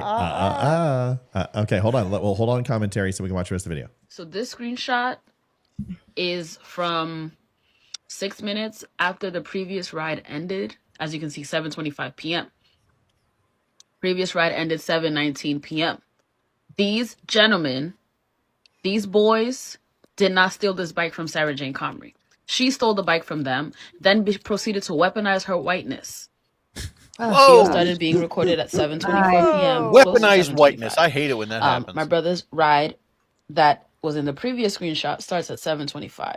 The initial ride where my brother rode the bike all the way over to this bike dock ended at 7:19 p.m. There were a number of bikes at the bike rack already there when she arrived. Doesn't matter. She still proceeded to try to take the bike from my brother. Help, help, help. Trying to make it seem like these boys stole this bike from her. The bike is on my brother's account. She has great It is teeth. not defamation of character if the way that you behave reflected your character.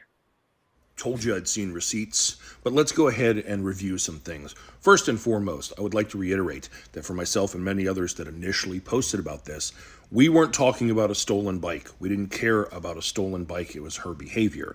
It only became about a stolen bike after she released receipts and made claims that they were trying to steal her bike.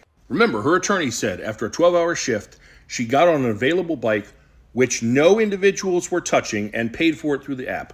As she backed it up from the docking station, a group of 5 people approached her and claimed the bike was theirs.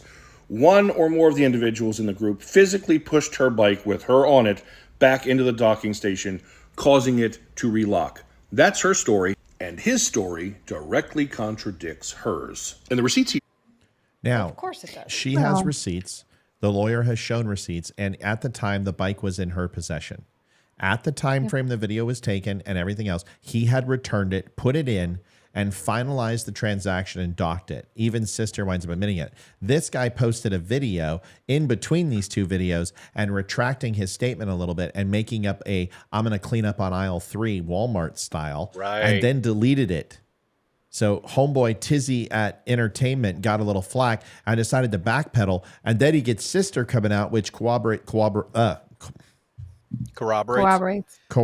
Thank you. It sounds like I sound like I'm Alec is a little scared when I talk. Corroborates. So when he confirms the story and he gets his white bias confirmed, his whiteness. He decides to cut another video and then get all magnanimous. Listen, it's exactly what you were doing. You claim that she stole the bike in the first video by saying that it wasn't her bike. What else is it? It wasn't borrowing. You used the word borrowing at first. Then you moved to she took over the bike. That's accusing her of stealing. So to sit here and backpedal, this lowers your credibility and it makes you even worse than you already are, no matter how beautiful your beard is. Provided go along with his account of what happened. So good. And they prove it no more or no less than her receipts do. And I know there's going to be people who are like, yeah, but it was docked. That proves that it was available and she scanned it. He rode at a considerable distance to get there. He was still with it. He needed it to get back to where he had come from. And it's reasonable to believe that he believed it was still on his account, especially since there were other bikes available that she could have taken. And I'm sure people are going to be like, why didn't he come out with the receipts sooner? How about because he didn't have a team and a lawyer working for him, trying to change the narrative in the press? So now black people can't get ID to vote and black people can't go on the internet and find a receipt? Is this what we're hearing? Listen, I don't understand why They black team of lawyers to find a receipt. why is it that black people tolerate this bullshit? Why would anyone allow a white guy, like, hey man, I would love for those 4 guys to come on there and go, dude, you're full of crap. What do you mean I can't find a receipt because I don't have a lawyer? Why is it that we pretend that African-American people can't do things that white people, and isn't that racist inherently in itself? Please talk amongst yourself before I go ahead and do this. Who wants it? I want to. Why is it? Hold on, Olivia went. She got it first. Go. So Melanie Marino has rented a bike like this, and she said how it works is you scan your card, it prints a receipt with the number, you go to the docking station, and it unclicks and you remove the bike. So she's rented it. So Don't turn away from the mic, Liv. So she's rented a bike like this, and if it's already docked, I mean, she can't rent that bike if it's not docked. Right. Right. Leroy, you had something?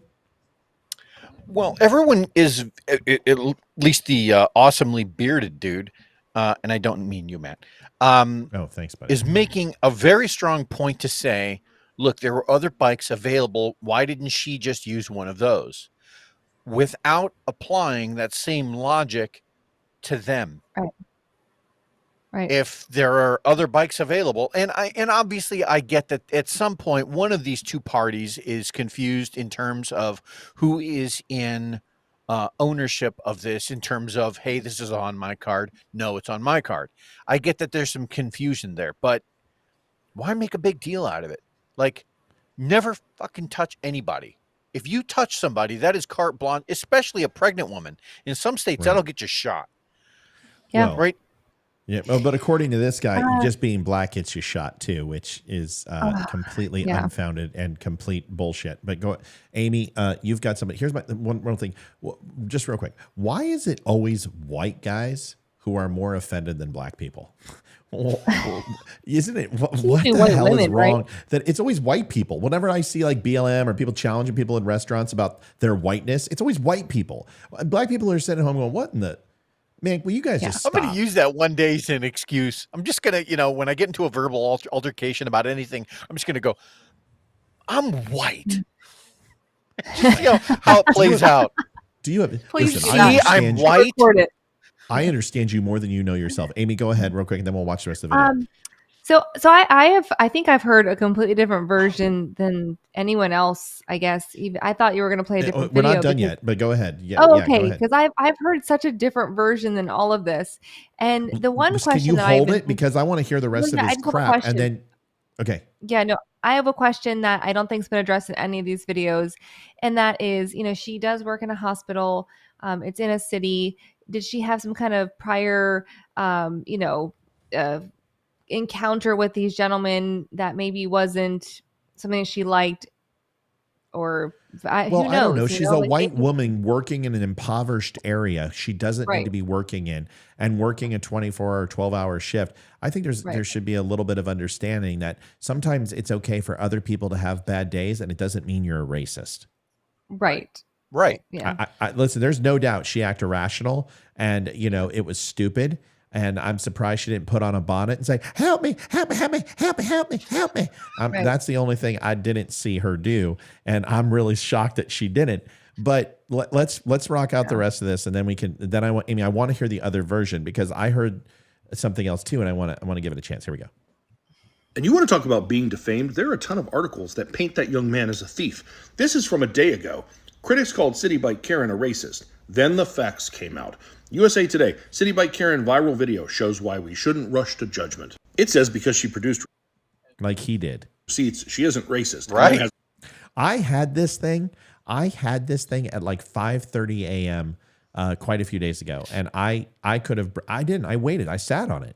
And not because I'm indecisive, because I don't have all the facts. Like Olivia said, and God love her, and she didn't hear me say this. There's minutes of video missing from this. All right, real quick. A whole section about false narratives often spread quick and confirm our biases. Only this is not an article. This is an opinion piece. See? Opinion contributor, Dustin Siggins. And who is Dustin? Well, he's one of the founders of Proven Media Solutions.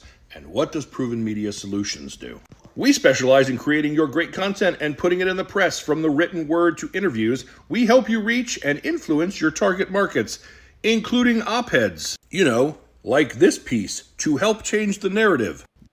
What exactly is he doing? Is he reporting the news, or is he offering exactly. an opinion piece with half of the facts? Geez, dude, you know what? If you're going to shill, at least admit you're shilling, right? Pot, kettle, black. Yeah, dude, seriously, pot, Gee, kettle, black. I wonder who could have paid for that. You know, the bias op-ed that ironically wants to talk about biases. I've heard she said she wishes that young man no ill will, but the Clear Her Name campaign making him collateral damage since says otherwise. This was initially about her behavior in that video. Now he's concerned. Pause that. In my opinion, it's the over way in 10 she has seconds. behaved since is equally, if not more, reprehensible.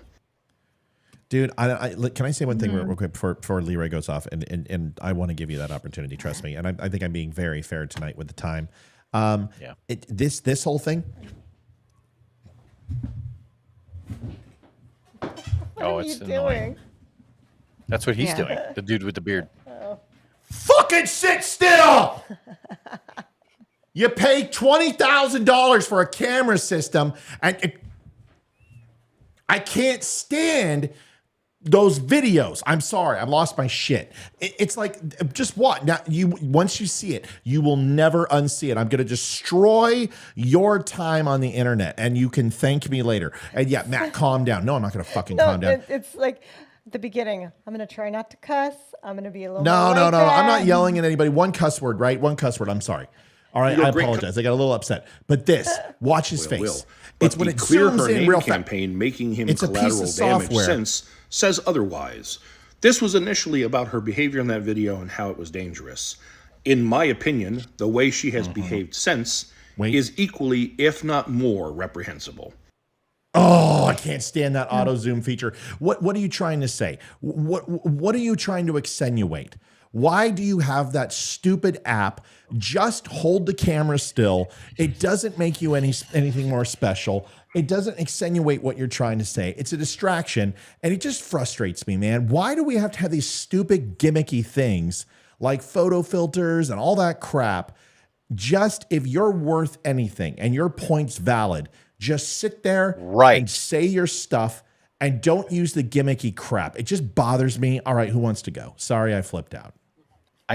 I need to address something real quick, because in the last 20 seconds of his video, he made very specific his condemnation of collateral damage, and yet earlier in the video, he was more than willing to blast her personal name, her ID number, who she's married to, and where she lives and works out to the world, and he's talking about potential for collateral damage now. No, you're... I'm trying to drink. Dude, you got to look into the camera. You got to go super close to the camera when you do it. You can't. You're not going to be taken seriously until you start bobbling, dude. Do the little fish ears, and it's not that his sexy, piercing blue eyes and his illustrious beard isn't good enough. Like that, he has to do a facial features. And I just don't get it, man. Dude, you're freaking 50 years old, right? You're my age. You're not hip. You're not cool. Just sit there and shut up with your Depends on and watch your Matlock and just. Wow. No, it's not Tourette syndrome. Now, I've been very good. I cussed one time in the show, I think. I'm trying to be better. All right, Amy, you got to take on this We guy? have a drinking game now. Every time you cuss, All we right, take a stop shot. it. Stop it. Everyone did that. Margot used to do the drinking game thing, and she left, so we're not going to do that again. It used to be when I said the word ad nauseum, they all did it. I Amy, love that one. All right, Amy, you've got it. Please don't jump into the camera. Don't zoom into your face, super. We don't need to do it. You look great just the way you are, okay? Yeah. It just reminds me of what I went through for 2 days. Just, like the circus. I've seen a different, I've heard and seen some different footage. Is this not annoying? I mean, why do they do this? It looks horrible. It's so Amy, are you having a stupid. seizure? Give me a freaking seizure. Amy, tell us what you think. Well, I think it's really, really Too cool. excited. Yes, this is, I've heard I've heard like just a way different version of this. So I'm trying to think what news media outlet I heard it on, because what I heard, the timing of most of these things added up, but there was a lot of things that were left out, other people that were left out. All right, well, give us the rundown. Give us the breakdown. What did you hear? So I heard that yes, this guy had docked his bike. Um, it was one of the closest ones to the hospital or whatever door she was walking out of. They weren't near the bikes at that time. They were, still in the area, but not on that bike. They saw her walking towards that particular one. Then they approached her after she had already started the ride or whatever. Told her we wanted that one. And she's like, well, I already paid for it. And she tried to show them like, here, I paid for it. But then they put their hands on the bike when she was on it or trying to get on it. And then she flipped out, which again, she's pregnant. I got to give her a pass on her flip out. Like she's already crazy, right? She's a woman. She's already crazy. Then you put a baby in the mix. And then it's just being honest. Then started yelling for help. One of the guys that was leaving, I guess, at the same time as her, came over, tried to help sort out the situation. Ultimately, she lost like 4 or 5 months of her. She was on leave at work, I think, without pay. So she had already paid for these, and then I guess it already went to court or something, and they found her to be not in the wrong because she had the receipts to literally back it up. So, well, I heard something similar. She had the receipts. Lawyers did it. It immediately punched holes in their story. This is what it comes down to. It's a travesty that Jerry Springer died, because I would love to get them on the panel and then find out that he's the baby daddy. And this was really just like a big giant, like love affair argument. This comes down to this. In a situation, the best advice I can ever give you, and I will give it to you from an undisclosed SEAL's name, who I'm not going to mention because this person doesn't like the attention, although has his own show and has a lot of notoriety, doesn't necessarily like personal stories shared. But it comes down to this. And this guy, 9 deployments, has the DSC.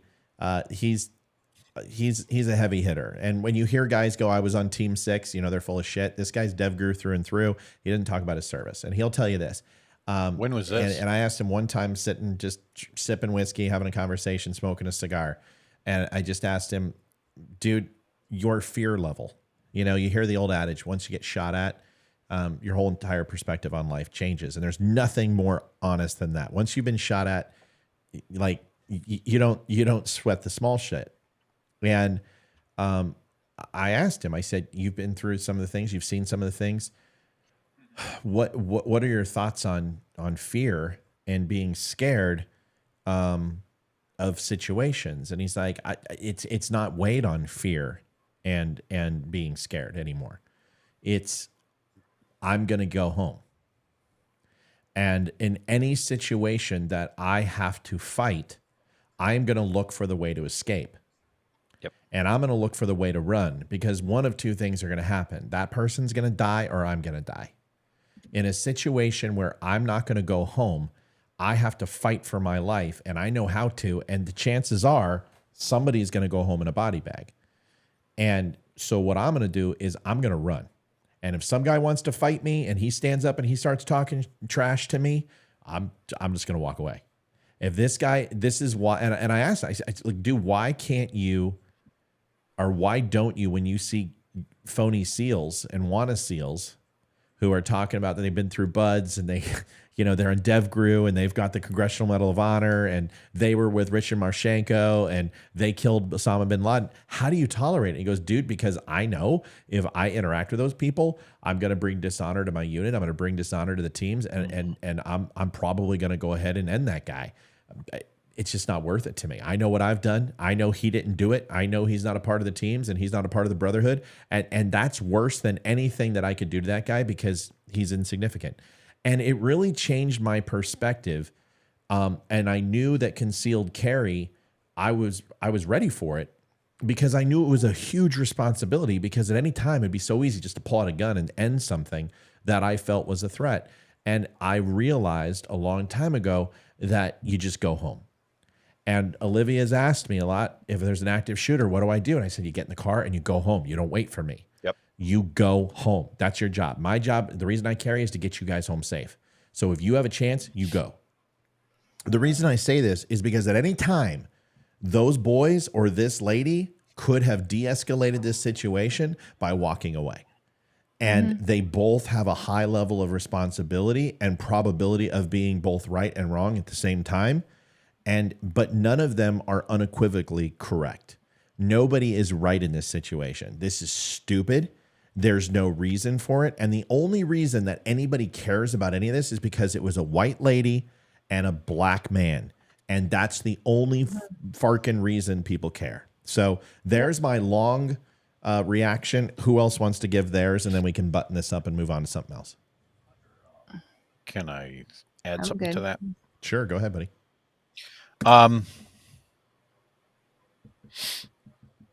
So Matt and I were both Navy. Everyone's pretty aware of that. Some of the same people, same places that he has associated with and visited, I have as well.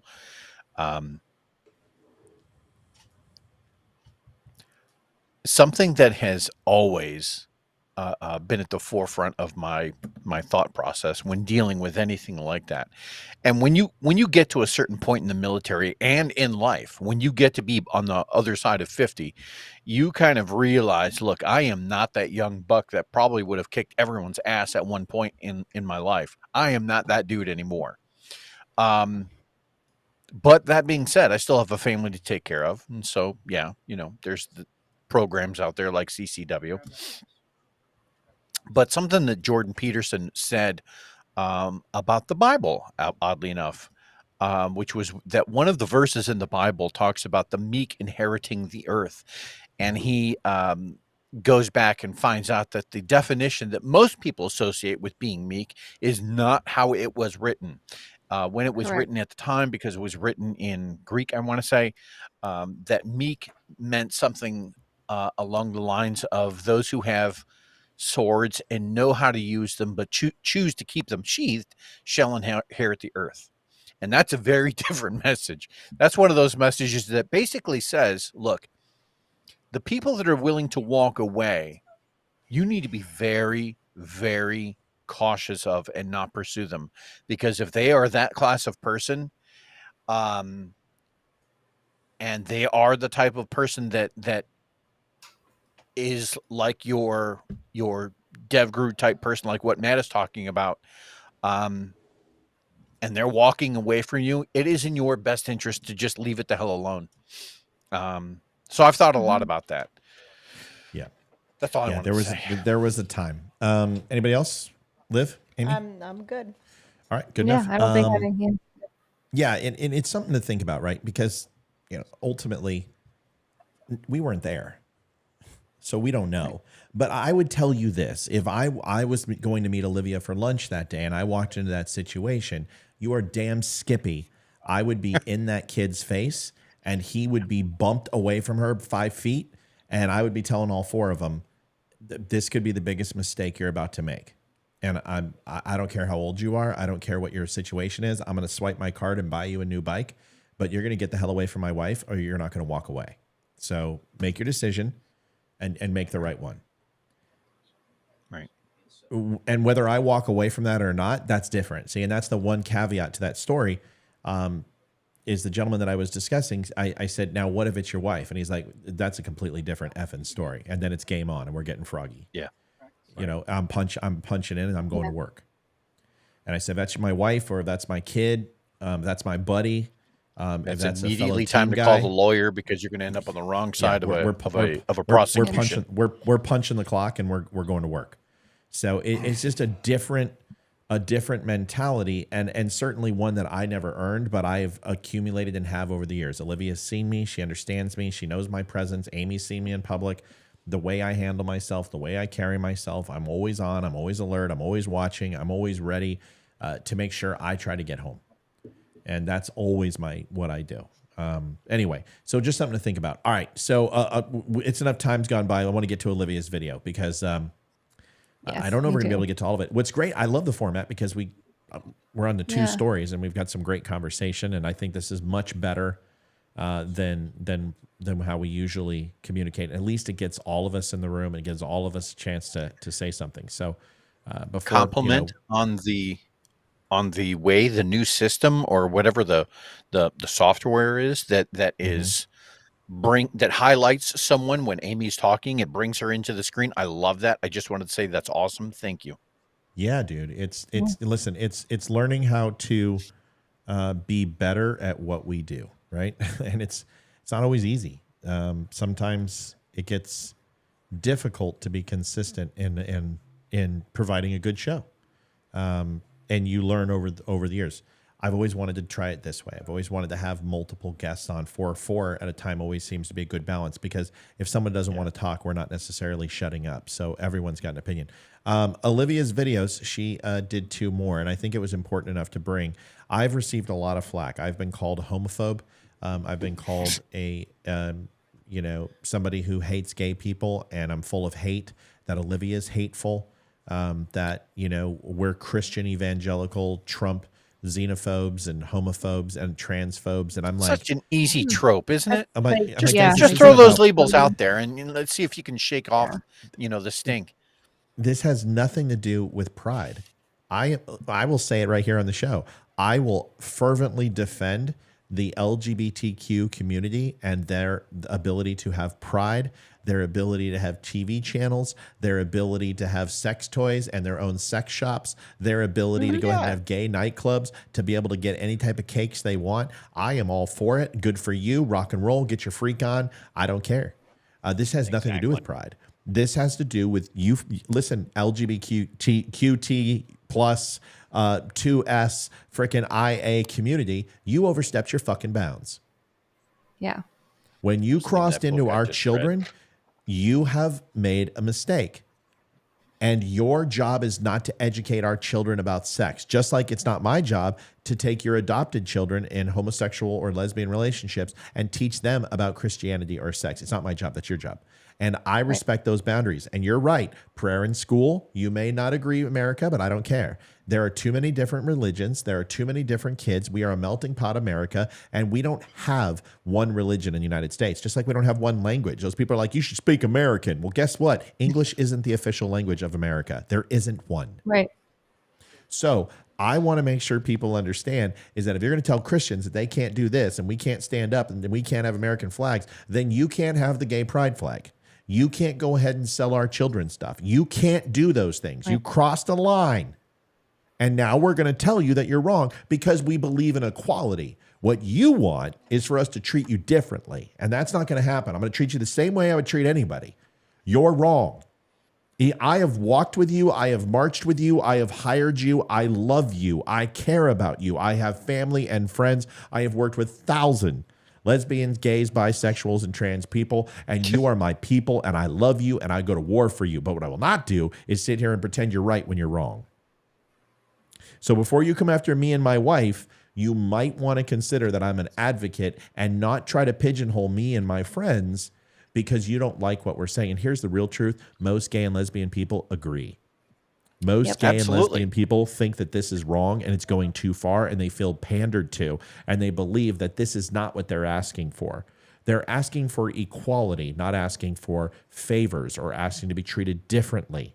They're asking not to be stomped and tongue-tied to posts and barbed wire fences while their heads are caved in with a freaking pistol. They're being told not to be shot at nightclubs, not to be hung from trees, not to be treated differently, to have the same tax bracket that everyone else gets, asked to be married and to be equal. Those are the things that they want.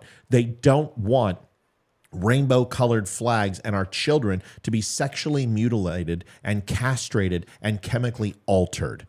I got it, Leroy, but I'm just going to go off for a few more seconds. This is different. Don't label me a homophobe when you're being a Neanderthal knuckle dragger who is so myopic that you cannot see past your own frickin' 3 centimeters between your head. And just a newsflash, the world does not revolve around you. And just because I say something you don't that you don't like doesn't mean I was talking to you in the first place. Leroy, go ahead. I had to get that out. No, I'm glad you did. Do you feel better? No. Okay. That's all right.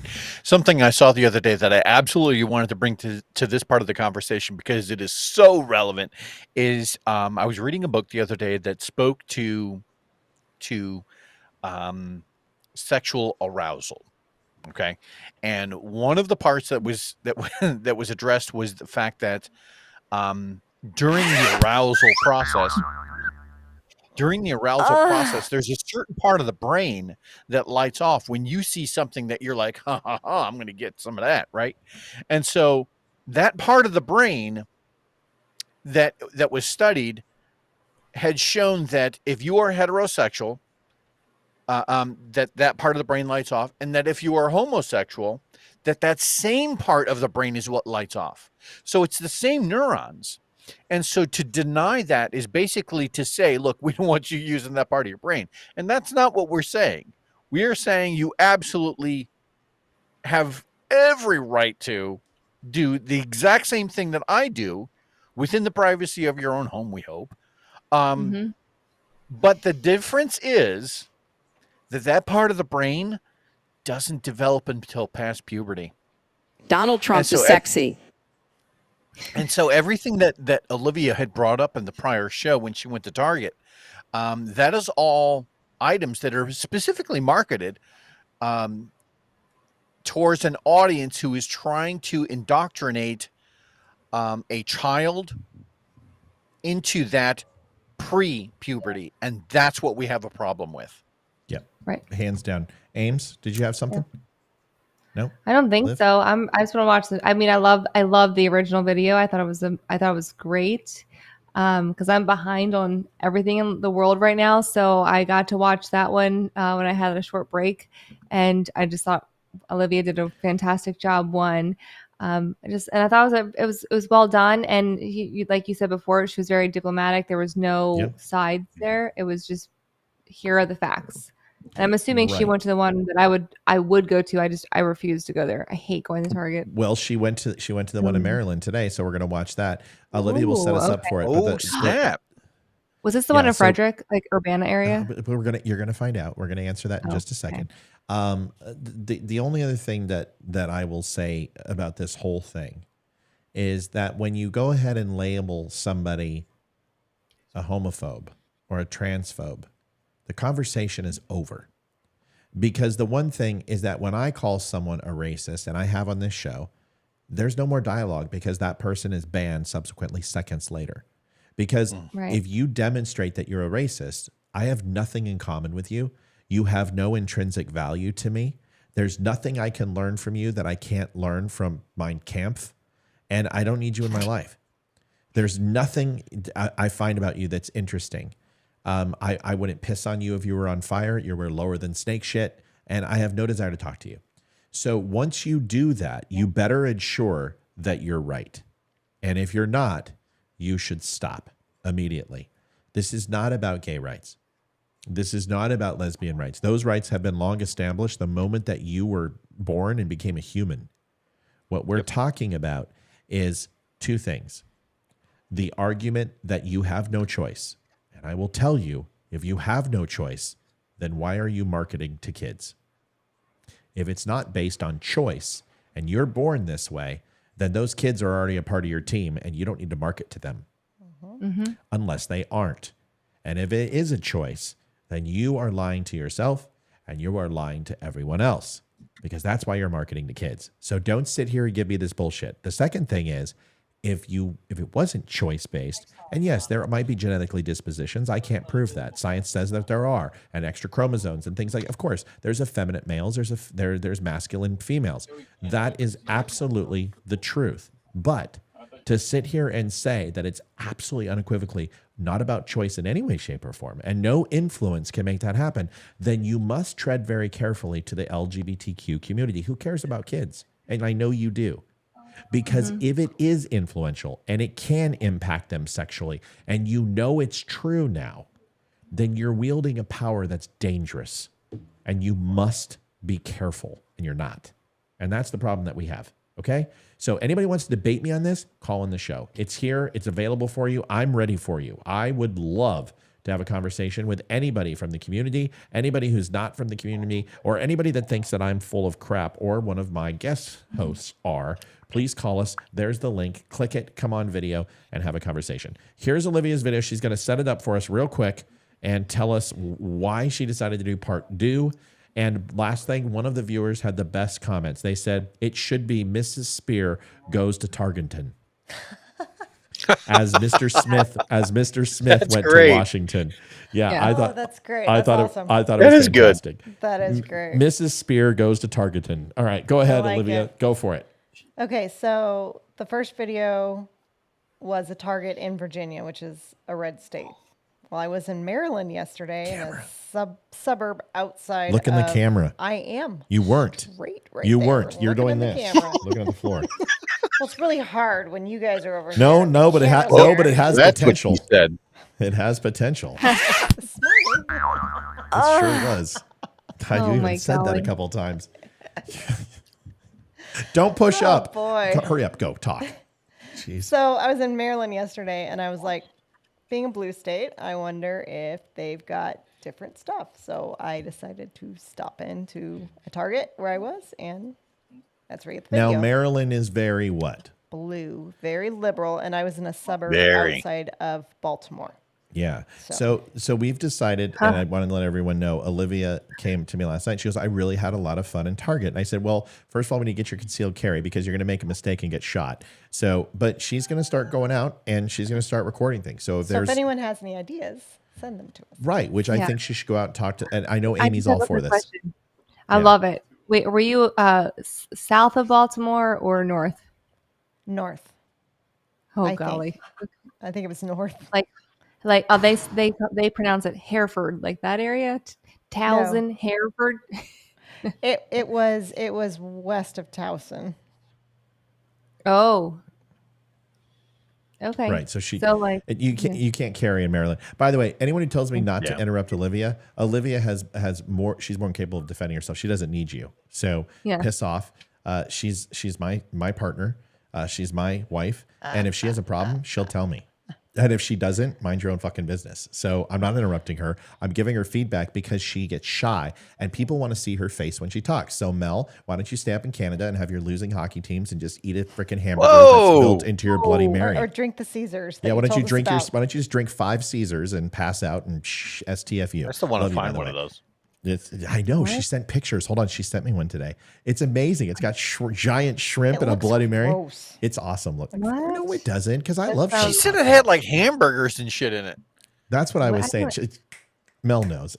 I love Mel. She's going to come on. Don't you talk to me like that, you little shit. All right, let's play this real quick. This is great. Mel, I love you. By the way, your teams suck.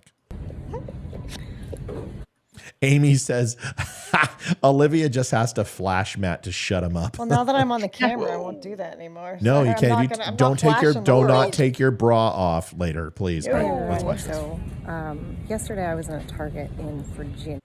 See, here's a perfect example. I gave her feedback that she needed the headphones so we could hear her, and we can't hear her Well, again. the thing was, I was at work and I didn't know I was going to do this. It was impromptu. I know. Oh, speaking of work, we're not going to do that. Here we Which go. Yeah, no. is a pretty red state. Well, today I am in Maryland for work, and I thought I would stop by a Target. I'm in a suburban. Can you guys hear this or not? It's really low. Yeah. Can anyone? It's It's a little low. It's a little low. Yeah. All right.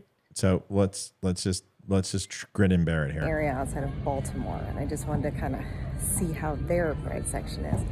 Well, So Olivia, you can fill in the gaps, okay? So what are you saying so everyone can hear it? I just said what I already said. I was in a suburb outside of Baltimore, and I just wanted to see what their section looked like Here, why don't you just do compared this? to the red state. Here, this is really easy. Just narrate the video. Okay, so you go in, walk us through it. What are you seeing here? So it's not a super Target. It's a smaller Target, and there's only one door. And when you walk in the door, it's right there. I mean, like 50 feet from the door, it is a big section. It's probably twice the size of the one that was in Virginia. And there's a lot more to the section. There's a lot more to the section. All right, so you found your first pair of clothing. Now, this was on Matt Walsh's blog, and they were saying that it was the tuck underwear for The tuck-friendly instructions on the bathing suit. the bathing suit, and they had Oh my instructions, golly. but these were for children. You wanted to tell us what happened there. So what did you see? This was only on the adult-size swimsuits, women's, whatever, or whoever's going to wear them. But it was only on this one particular swimsuit, and the smallest they had was a small in women's sizes. Now, isn't it true that young girls, like even 10, 9, can wear women's small? Because Hayden was wearing women's Hayden small. can wear my clothes. Yes. So could this just now? Matt Walsh said this kind of looks like a ruse that they're doing adult smalls and stuff, but still parents will buy them for their children. So what are your thoughts on that? You know, I didn't think of that, to be completely honest. I was just looking at the sizes there, but yeah, I never thought of that. That's very possible. Yeah, my son and I are about the same size in shoes and shirts, not pants, but like same shirts and shoes. My son and I can wear like interchangeably at this point. So, yeah. What can I ask why people are calling me Matt Greer? What is this an inside joke that I need to know about? Because they're like, Matt Greer. We used to we are used to how you and Olivia Spear are, but at first it was like, whoa. It's funny now as we get to see his family side when kids come in to say goodnight and you speak of her games, etc. My favorite family on social media. Hold on. Jazzy says Matt Spears. First of all, I'm not Brittany and I'm not plural. Yes, please. Testosterone, chromosome. They didn't know what I was before. There's two of you there. What? There's two of you there. There's Olivia and you. That's plural. Okay, that's fine, but it's not Matt Spears. I don't know what the Matt Greer thing is, but anyway, let me know what the Matt Greer thing is. All right, so you see these tuck underwear or swimwear. Okay, then what? Let's go. All right. Well, I'm behind in the video, so I guess I'm gonna have to. No. Let me do this. This is only on adult bathing suits. No kids. We'll have them listen real quick. Smallest size is a small in women's or whatever. So that's the big difference. But there is a ton of stuff. I will tell you, your face in this is so engaged. You're like excited, like you're on like a scavenger hunt. Look at her. She's like, oh, look what I found here, and she's just so. And it's like I was like, this is sexy. And this look what I found here. Right, exactly. Yeah. She's just like Z formation, girl. All right. Oh, I see the look of disgust almost. Yeah. They have the same hats, but they've got entire section.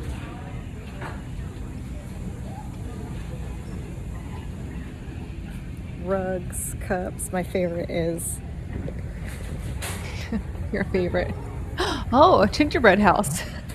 it's my favorite. Pride gingerbread house. Oh my Now, golly. the one thing I don't see.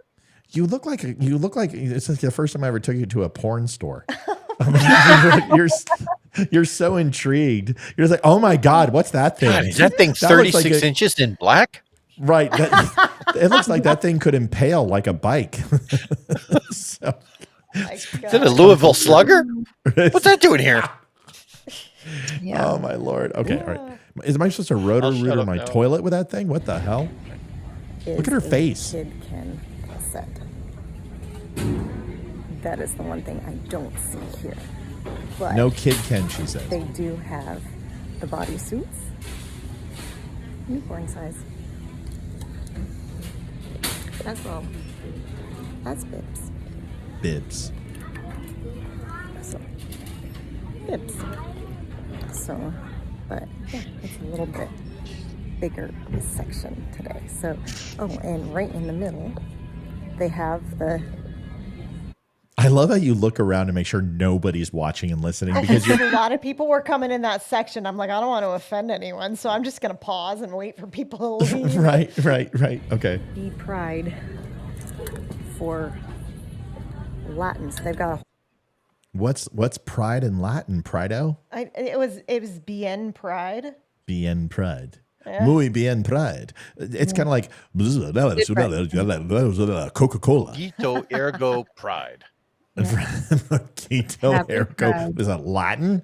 Ergo. Oh, wait, that's Latin. My bad. Sorry. That's Latin, dude. Ergo Proctor Hawk. Right. Latin Okay. Pride section in the middle Oh, Libby just says Latin. as well. Oops, drop something. But I love that you dropped something and picked it up. See, Right. there's no hate Oh, here. what a You didn't considerate stop woman. on it. Right. yeah, they got a whole Pride section or Latin section. So Trans. What does it say? Trans people people will will always always exist. exist. It looks, but see, here's the problem. That's in Trix. You guys remember Trix? Kids love Yep. it. It looks like Trix cereal. So Yep. don't tell me you're not pandering to kids, man. It's the same trans font. people always Yeah. exist. Why doesn't it say silly rabbit? Dicks are for Dicks are for chicks. Yeah. Right. And I mean, some of the She's clothes like are trying to really find cute. something. Oh, this is great. This is when she's like, she actually goes, some of these clothes are What'd she really say? cute. Yeah. Listen to this. I mean, some of the clothes are really cute. Look at her. A little jumper for a kid is adorable, honestly. It's adorable. It was. It was super cute. But they've got this when you walk in. So And that's like there's right the at the entrance. front. So it's right here. Oh wait, never mind. They do have a kid Ken doll set. They got the whole thing. Look at this. Oh, they do have the kid They Ken. do have it. Now let's see if the explicit Here's that lyrics is journal. on it. That's 30% off for the queer journal. That we talked about yesterday. Yep.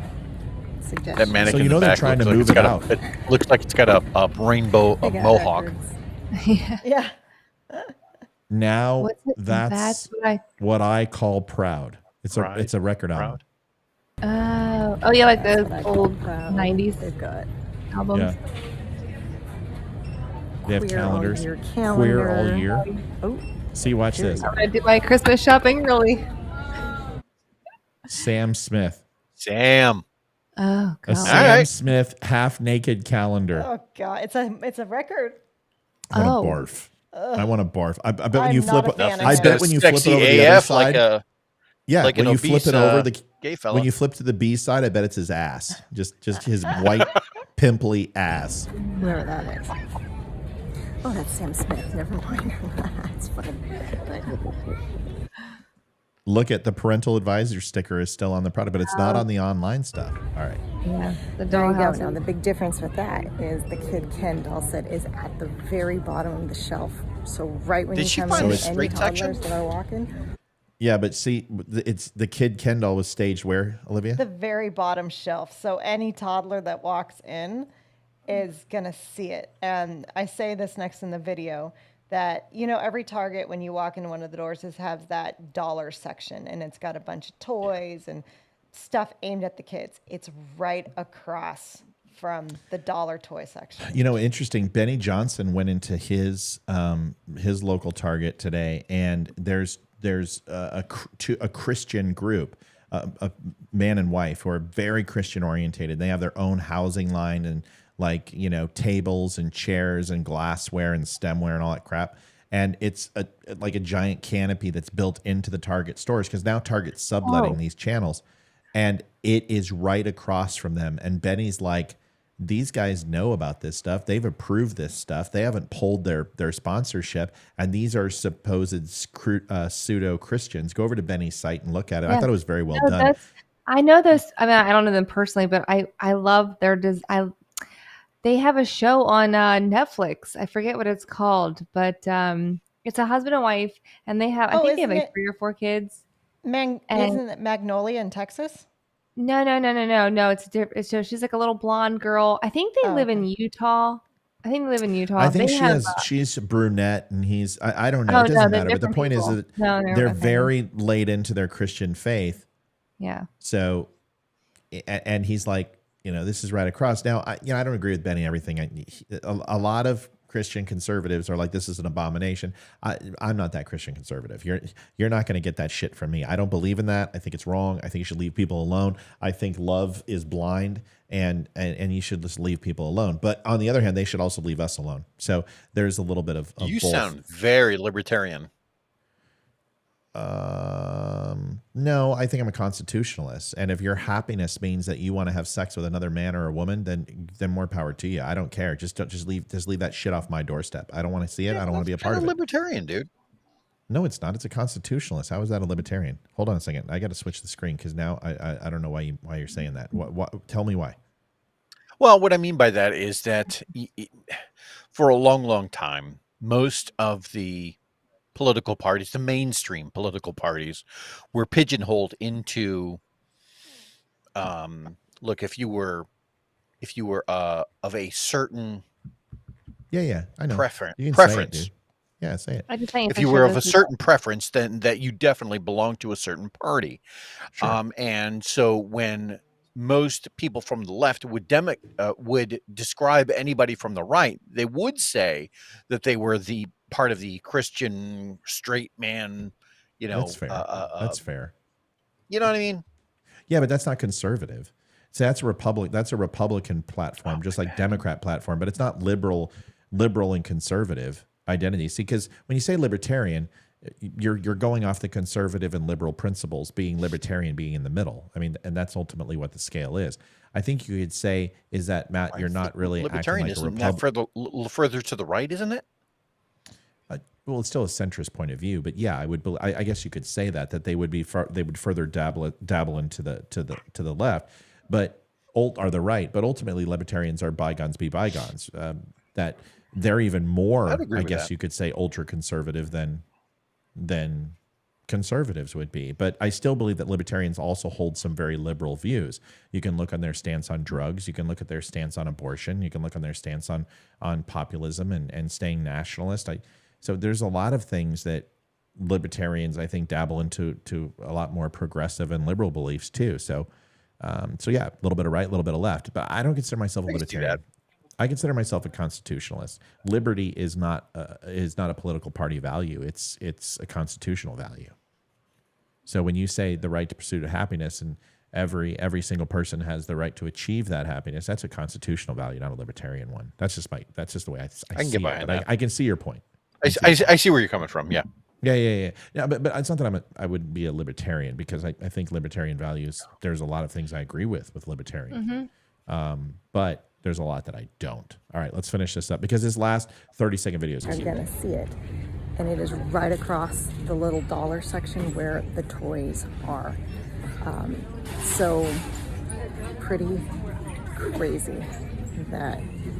So a more blue liberal state definitely has a more open idea to, I guess this whole thing. But just found it interesting that going to a more blue state, you would have different things. So anyway, just thought I would let you guys know, and hope you have a great day. Bye. So when I watched the video, I was like, wait a second, that was can't really be all, good. because, no, Yeah. I'm like, that's not Olivia. She always has like one more thing, and of course, here it is.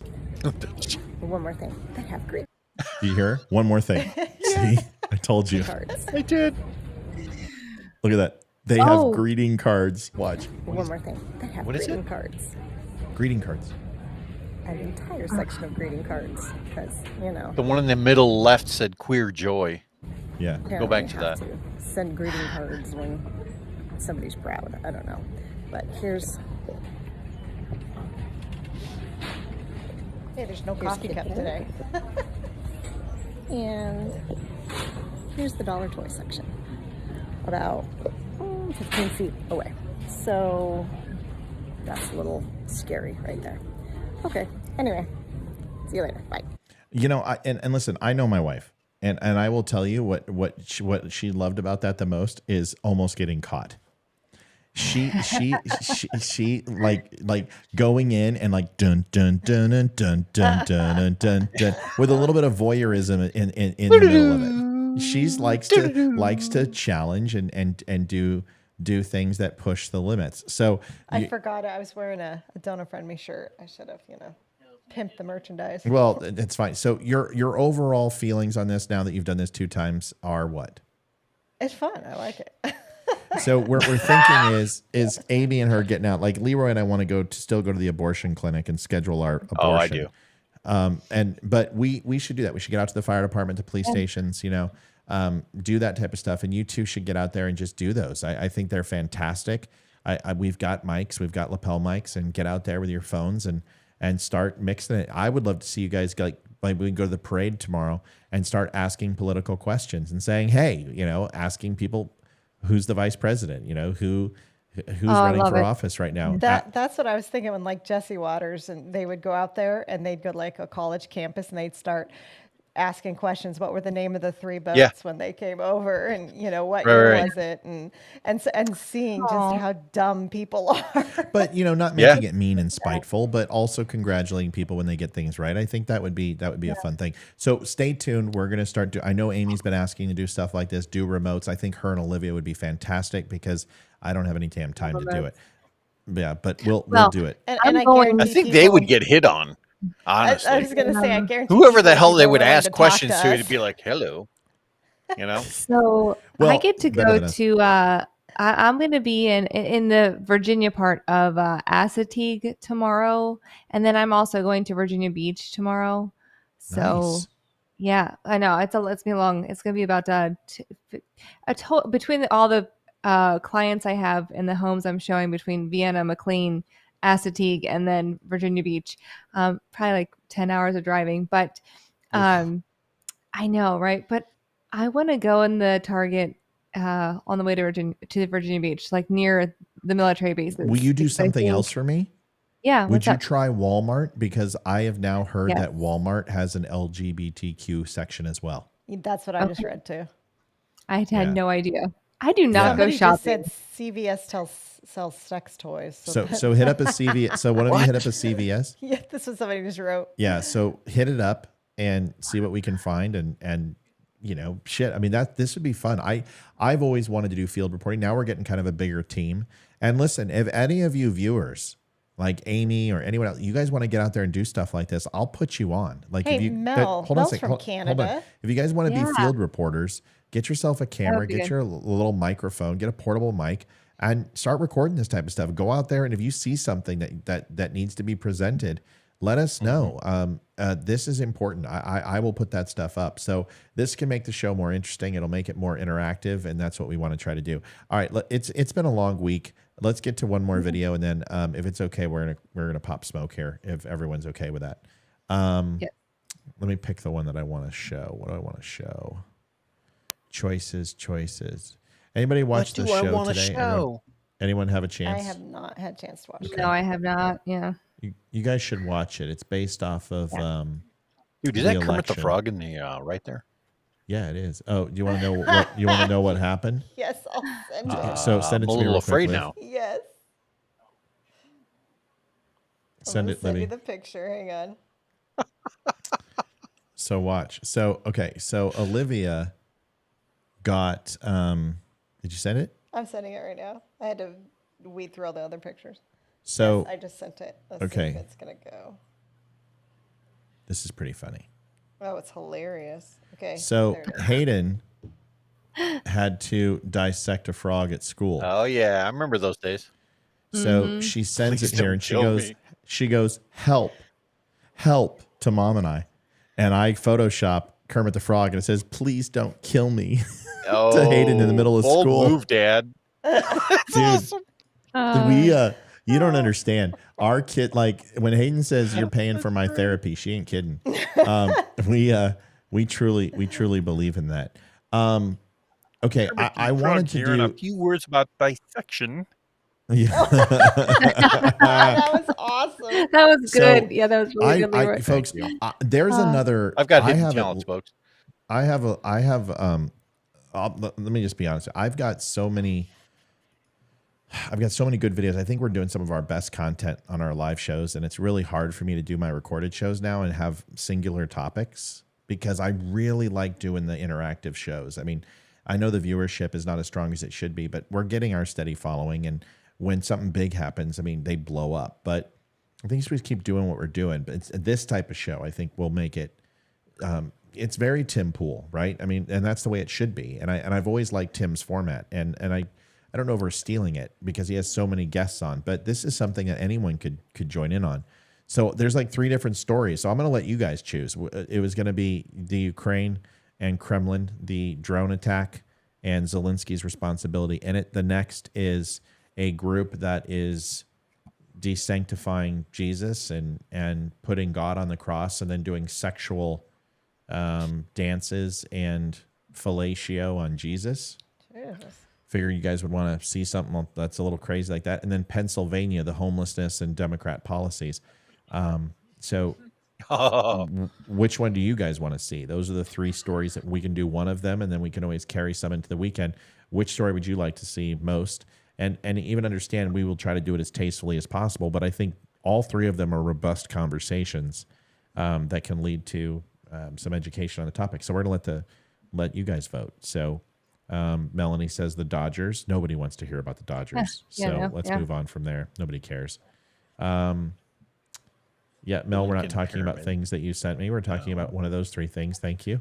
They had Your Life Matters. Okay. Come on, folks. What are we going to do? Are we going to do the Russian?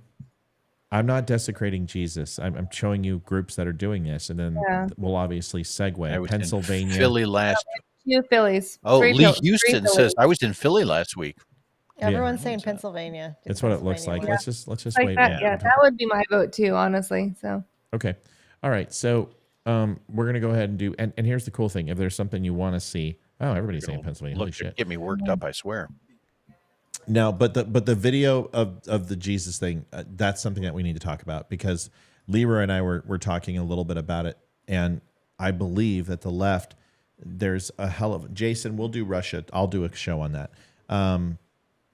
The one thing that really frustrates me about this leftist push is I don't think it's about indoctrination. I don't think it's about equality. I don't think it's about acceptance. I really believe that they're trying to shun religion, and they are trying to isolate Christians. And this is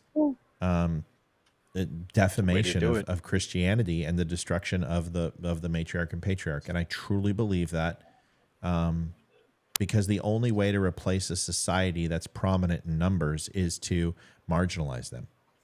And I believe that Democrats believe that the white Christian conservative is a danger to their overall plan, and they're going to do whatever they can to destroy at least 2 things. They're attacking our whiteness, they're attacking our conservativeship, they're attacking our religion. And if they can get 2 out of 3 of those things, I think it marginalizes and trivializes our voices. And they know this. And if you go look at the Zelenskyy playbook and you look at communism, this is what they do. This is what they did to the Jews. It's what they're doing to the Uyghurs now. Oh, I was just going to say. I was just going to say that discreditation, if that's a word, discreditation of a religious group leads to discreditization. Discreditization leads to scapegoating, and that's exactly what happened in Nazi Germany. Yeah. Yep, and the Uyghurs in China, and honestly, China again when they did it with the Ming Dynasty and the Great Wall of China and the slaves that were put in there. The Egyptians did it. We can go on and on. So that's a really good conversation. So don't shy away that the fact that they're doing things that are completely sacrilegious to a cross, it makes the point very palpable and extremely it's going to resonate in your soul, and that's what you want. You want to have something that's going to be a catalyst for a great conversation. But this is a video that was taken in Philadelphia, and this is nothing new. This is in Houston, Texas, right, Liv? The homeless. And you're not on the mic. Houston. Is that Houston? No, but we've seen this in Houston. Yeah, right outside the Astros ballpark. Olivia and I went to 100 Astros games, and they're tent city, and there's thousands of homeless people right under the underpass. And, we would walk by with our family all the time, and it reeked of urine and shit, and it was horrible. But in a beautiful ballpark, and at one of the most beautiful ballparks in the country, and I've been to a few of them. This is in Denver. This is in Fresno and Bakersfield, where we live. This was in Phoenix. This is in all liberal cities. This is in Chicago. It's in Baltimore, Maryland. It's everywhere. This is nothing new. But San Francisco also. This is happening everywhere, and this is Democrat policies, folks. Yeah. This is what you see. Take a watch. This is what 40 years of liberal policy does to a city. Oh, God, that's horrible.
That is just a small section, and you can go through hundreds of miles of square miles of the city and see this in every facet, in every, I mean, you can even go down to some of the tourist areas in going to see Ben Franklin's home or going to see the Pass and Stowe and Livy and I were in Philadelphia for a trip on a award I won in Comcast, and they drove us through. We got not a limo, but we got a Cadillac town car.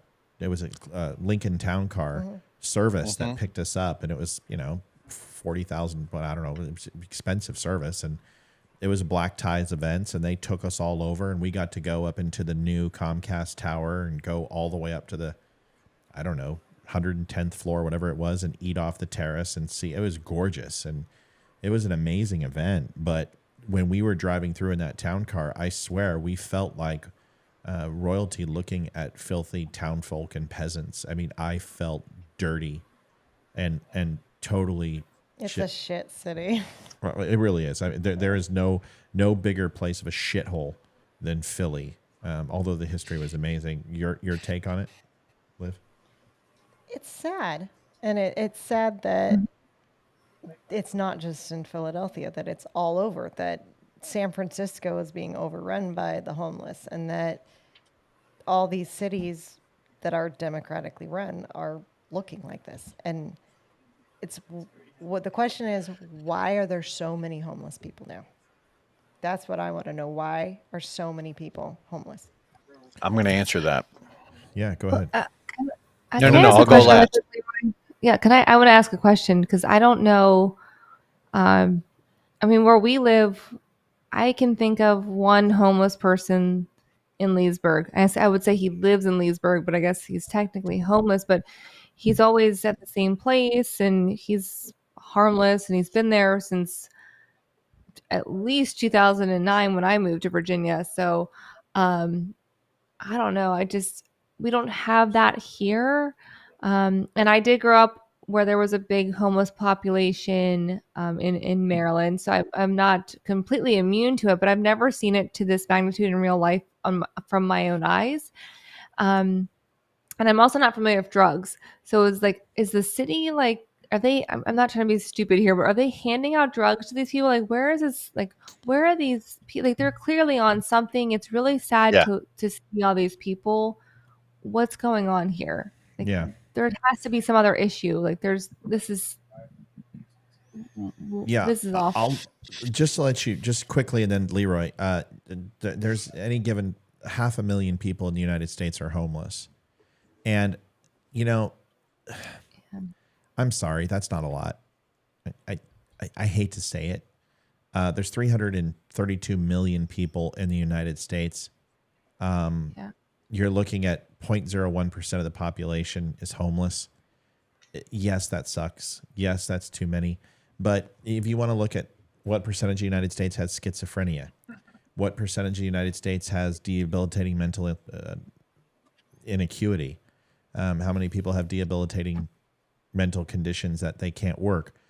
This homelessness could be cured in a matter of minutes in the United States. Sure. Sure. I'll just tell you right now, 550,000 times $100,000. Give every single one of them $100,000, put them through rehab, and you're going to solve the problem for less than $50 million, which Trout got more than that in last year's budget. So you want to solve homeless, that's how you do it. But that's not going to always, money is not going to be it. But you need mental health institutions. There's so many things you can do. You need drug rehabilitation, not to be $30,000, but to be free of charge. You have got to get people into quality rehab. You have got to give people inspiration. There has to be a light at the end of the tunnel. But there's some people who don't deserve to be on their own, and they need to be in mental institutions, period. You could solve this problem for one fucking interest payment to Zelenskyy. One interest payment to that guy. We've given him $150 billion. If you look at a standard CD at 2.3% interest, one interest payment on $150 billion is well over $50 million. So don't sit here and tell me that we couldn't have stuck that thing into a quarterly bond and got that money for all those homeless people. I'm not a liberal. I am not a bleeding heart, but I believe that everyone deserves the right to pursuit and happiness. And there are plenty of those 500,000 who just need a help, just need a hand up, not a handout. And we have the ability to help them. Leroy, I'm going to give it to you. And then I'm going to give it to Olivia and then Amy. Sorry that I had to chime in there because this is a big thing. A lot of those guys are veterans. So when I see videos like that, first of all, I should let everyone know that although I live in Southern Ohio now, my family, I'm from Florida. I was born in Florida. But for a good long time, Leroy, my can I family interrupt? lived. Yeah, go Leroy, ahead. I'm very sorry. Just real quick. Sometimes comments happen and I want to address them real fast because we won't get to them. And I never want to have a listener feel like we don't care. Karen Vaughn says, wasn't it a Democrat that closed down mental health facilities? Wasn't his name Bill Clinton? No, his name was Ronald Reagan. And Bill Clinton finished the job. So if you want to blame anyone, it is a mutually owned decision by Ronald Reagan and Bill Clinton. And that has created this issue. So just wanted to make you aware. It was both of them. And both are equally accountable for their actions. Go ahead, Leroy. Okay. So for a good long time, my family actually lived in Camden, New Jersey. So and it's very close. It's within a half an hour drive, I want to say. So when I see something like this, it really does kind of hit home because although everyone who watches the show would associate me from being from Ohio, I've been to Philadelphia several times. And so this actually does strike a little bit of a chord with me. Now, on the heel of what I'm about to say, I need to recite something. And it's from Milton Friedman. One of the great mistakes is to judge policies and programs by their intentions rather than their results. Okay. So when we're talking about homelessness, when we're looking at the video that we just saw, right? I want to run over a few things. Drug abuse. In 2021, Philadelphia had more than 1,276 overdose deaths, according to data from the Philadelphia Department of Public Health. That was just in 2021. 82% of those were fentanyl. Fentanyl. Where is fentanyl coming from? All right. It's being trafficked over the southern border, folks. Poverty. While national poverty has been declining, Philadelphia has remained stubbornly high. It's at 25.7%, which is among the highest in the 10 largest cities in the United States. That means that 400,000 city residents, including more than 1/3 of the city's children, live in a household with an annual income less than $20,000. Okay, that's another part of it, because I'm talking about what are the contributors to poverty and homelessness, and inability to gain work. In 2021, the CBO, a government study in 2021, verified that a $15 an hour minimum wage would put 1.4 million workers outside of a potential labor pool. In other words, they would be forever locked out of gainful employment. When we're talking about the schools, okay, public schools have largely failed the public sector in inner cities. I saw something the other day that suggested that an IQ of less than 83 does not qualify someone to serve in the United States Army, because they consider that person to be untrainable. There's no skill that the Army can give that person within a 4-year period of time that suggests that they would yield a positive net gain in terms of training to output. Okay. Right. So when we're talking about, that's roughly 15% of the population. So when we're talking about 15% of the population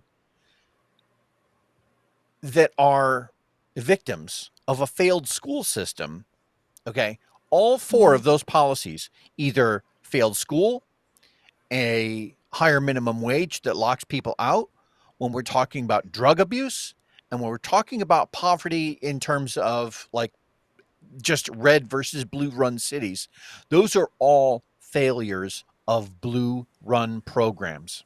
And again, I'm going to go back to Milton Friedman. One of the greatest mistakes is to judge policies and programs by their intentions rather than by their results. And what are the results that we're seeing here? So that's a huge thing.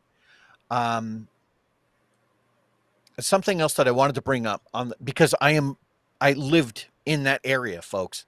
Something that I've known this for a little bit, and it always bothered me, especially when I hear about homelessness and people who are struggling. Inscribed on the Liberty Bell is a biblical verse, and it says, proclaim liberty throughout all the land unto all the inhabitants thereof. Liberty. And that's in Philadelphia. The Liberty Bell is in Philadelphia. So when you hear something like that, you're like, oh, these people should be free to do everything that they can to move themselves into a better position.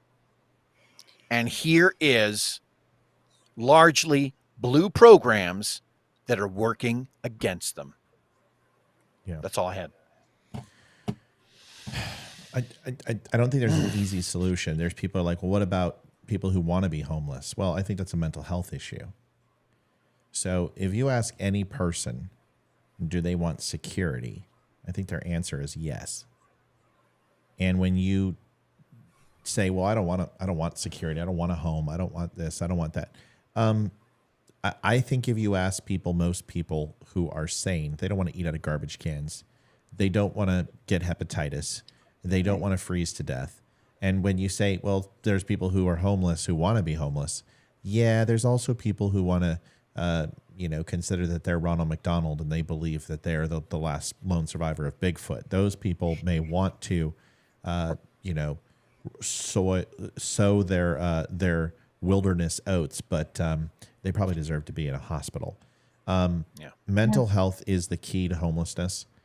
Drug addiction is also on the keychain for that padlock, and I think also an inability to want to succeed or have things to strive for is a broken spirit. And those three things, most of them can be done with psychological help and chemical cleanliness.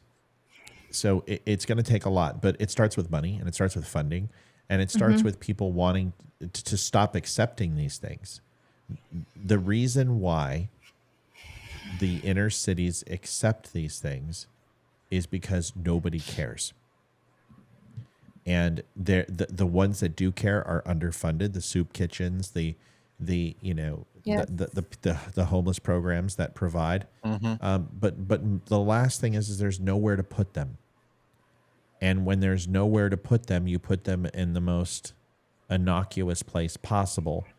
And when you're in a place full of smog and you're in a place full of cars and you're in a concrete jungle, nobody really cares if you don't have to live there, what's there. And you may tolerate it and work, but all you're doing is going to your car garage. And you might have to walk through some feces or some needles to go get a hot dog at the corner, to go to the local bistro. But in the end, you've got your luxury apartment, you've got your Tesla, and you really don't care. To me, it's a lack of compassion. It's a lack of humanity. And those people are human beings and they deserve dignity. And if they don't want it themselves, then we need to find a way to, I hate to say it, remove them from the equation, because it's not good. It's not good for anybody. It's the public bathroom theory right there. Most people don't take care of a public bathroom. If they drop something on the floor, they just leave it because it's not theirs and they don't have to clean it. Yeah, that's a really good broken. That's exactly what it is. It's also known as the broken window theory. Yeah. Yeah. Yeah. Right. Yeah. I mean, where I grew up, a small town, I didn't see my first homeless person until I was 17 when I went to San Diego, and it was a mom and a little girl who came up and panhandled at the gas station. I had no idea what was going on because I'd never seen it. But I know that, in my opinion, that some people have given homeless people a bad name because they go out and they panhandle as a profession. Yeah. And I have run into those people because when we lived in Denver, there were several corners that there was always the same people in those corners. And I know at one point, Matt and I would get applications to McDonald's and Burger King and stuff like that, and we'd hand out and they yell at us and call us names and throw stuff at us, and it's like, we're trying to help you here. Well, they don't want to be helped. They want the money because they want to go and be able to get their brand new cars and their cell phones, and I think a lot of people resent that, so they just look the other way. Now, we've also had I remember it was a really cold night. It was like 5 degrees, and we had an emergency at one of his stores, and we had to go in. And at this one quarter off Sheridan, there was this guy who had like a really thin coat on. He was an older gentleman, and we stopped and we gave him whatever money we had. We gave him a blanket, we gave him a scarf, a pair of gloves, an extra jacket, and a bunch. It's like 5 degrees. He's out there panhandling. He needs help. He absolutely needs help. But any of the guys that are standing out there in 75-degree weather and are only out there from 9 to 5, I turn away and I don't give them anything. But anyone who's desperately in need, I try to help if I can. Isn't that the fine line too? To try and figure out who are the actors and who are the genuine people in need of a friendly hand up, who would eventually be more than willing to, hey, if you were to give them some sum of money, they would return it tenfold later. There are people like that out there. There are some, and to try and separate them, yeah, that's a hell of a task. Yeah, it's a multifaceted problem without a singular solution. And a couple people had said that some people choose to be homeless. I have read a few instances where I remember I read a story about a man. He was on his feet after a while, and he gave an interview, and he had come home and his wife had left him, taken his children, taken everything, and he just didn't feel there was a reason to really do anything. So he just walked away from everything and became homeless. But I also know when I worked at a store, I worked with a woman, and she was a Hispanic woman, big family. And we had a really cold night in Denver. It was like -20 or something. And anytime we had cold nights like that, they try to bring all the homeless in and try to get everyone off the streets, all animals inside. And always somebody would die. And there was a homeless man who passed away on a park bench in downtown Denver, and it was her brother. And when I asked her about him, she said that he was a drug addict. He was an alcoholic, that his entire family had tried to help him, and he pushed them away. And anytime they tried to help him, he would hurt them back and steal stuff from them. And so finally the family just had to walk away, and he didn't want help, and he pushed it away. And they just kind of had to walk away. And because he didn't want help from anyone, he ended up dying from it. That's sad. Yeah. It's sad, but that's a lot of. I mean, it's sad, but it's a huge part of reality. I mean, we have a homeless population again. I mean, where we live, I know of the one guy. That's it. Yeah, I don't really. There's one in Leesburg. There's the one guy. He's over by the Giant in downtown. Yeah, I've seen some people panhandle and stuff, but I don't personally know. No. He has like a whole setup there, and people take care of him. Yeah, no, people always take care of him. Like he's taken care of. He chooses to be homeless, but he has people take care of him. Like he's okay. I've had conversations with them, sort of, to my best, anyways. But that's besides the point. But where I grew up, again, we had a bigger homeless population. When I had my first job, I wouldn't ever give money to this one guy. I would take him breakfast and lunch every single day. I made it for myself. I took it for him. He was always very appreciative. But he also said, like, he knew he had burned all of his bridges, and he accepted where he was in life, and he was functioning enough to maintain his level of homelessness, that he was safe on the street where he was living. He had people who helped out with bringing him food and whatnot. He had enough money to get his his choice of addiction, and he maintained like a level, and that was a choice for him. I think it is a choice for a lot of people, but it's just incredibly sad, because you want people to live up to their potential. You want people to have a fulfilling life. And I think as someone who, I think all of us have been through our own struggles, everyone. And I think, most of us are living a pretty happy life with given, our normal struggles for the most part. But you just want people to have that same thing. You want people to enjoy their life and live up to their potential. And it's hard. I think that's the biggest part for me is that not everyone's going to get that and they won't ever know. And it's just really incredibly sad. But it's just a fact of life. You can't make people see something. Well, I think once again that if we had if we created a GoFundMe and we put all 500,000 people up there with an individual story that explained their story, and we made it like America's Got Talent, where every single person has, I think homelessness would be solved tomorrow. But people inherently are selfish. They're selfish of the unknown. I could see that being a double-edged sword too. Yeah, they're selfish of the unknown. They go, okay, well, homeless people, just like we saw in here tonight, homeless people, well, there's some of them are drug addicts. Some of them want to be homeless. Some of them, are criminals, right? But some aren't. And that's the problem, is what we worry about the individual, the collective are taken care of. When we make homelessness not an option, when we say, no, you can't stay on the street. So this is what's going to happen. You're either going to go into a shelter, you're going to be removed from the city, or you're going to be put in jail. So decide which one works for you. And if it's rehab or a shelter, we have to have money for that. We have to have funding for that. It's amazing to me that we're going into Memorial Day where we never want to forget one soldier's life who has been lost for this country, and we're allowing tens of thousands of veterans to die on the street every single year. It always baffles me. So when you eat your hamburger and you chew on your hot dog, don't choke on it. And it frustrates me immensely that we allow $150 billion to go to a country that none of you have ever been to, that none of you have ever seen or will ever see. And you put a flag in your thing, but you also have a U.S. flag on your thing. And we forget veterans all the time. And this isn't just about non-veterans, but I'm telling you, most of those 500,000 are veterans. And that's the truth. Livia, Amy, Leroy, and that is my last word for tonight. Happy Memorial Day weekend. Please be safe. Take care of each other. Don't drink.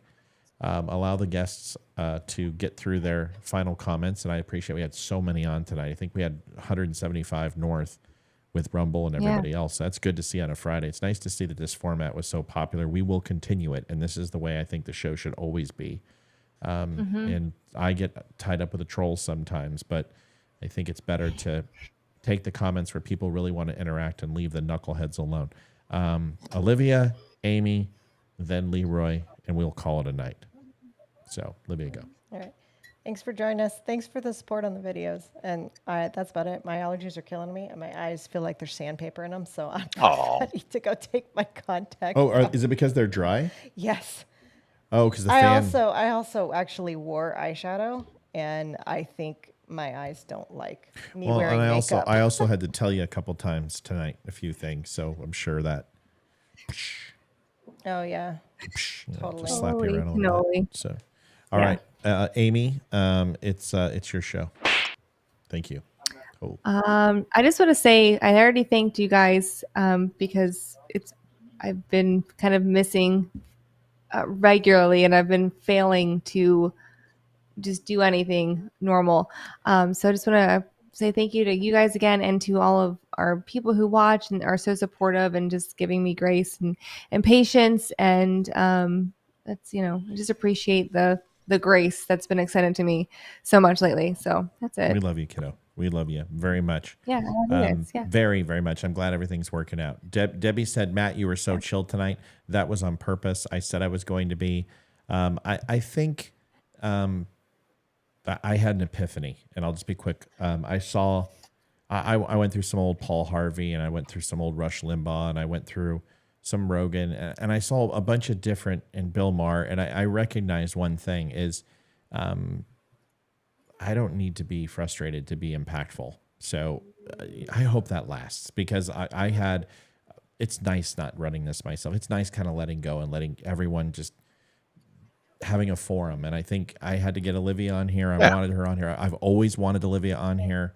And I think all of us together make a good team. So it felt great tonight. Hopefully it continues. And there might be a night where a troll comes in here and I bitch slap him across the room. But for now, it felt good. And I hope we can continue. Yeah, and Amy, when we get some free time, we need to go do some Yeah. Just video, reconnaissance. Yeah. just videotape. Oh yeah, we'll record it. Absolutely. Yeah, whatever you guys do, just make sure there's Hubba baby hubba. oil and baby oil Take and video. plenty of photographic evidence. Yes. Yeah. That's right.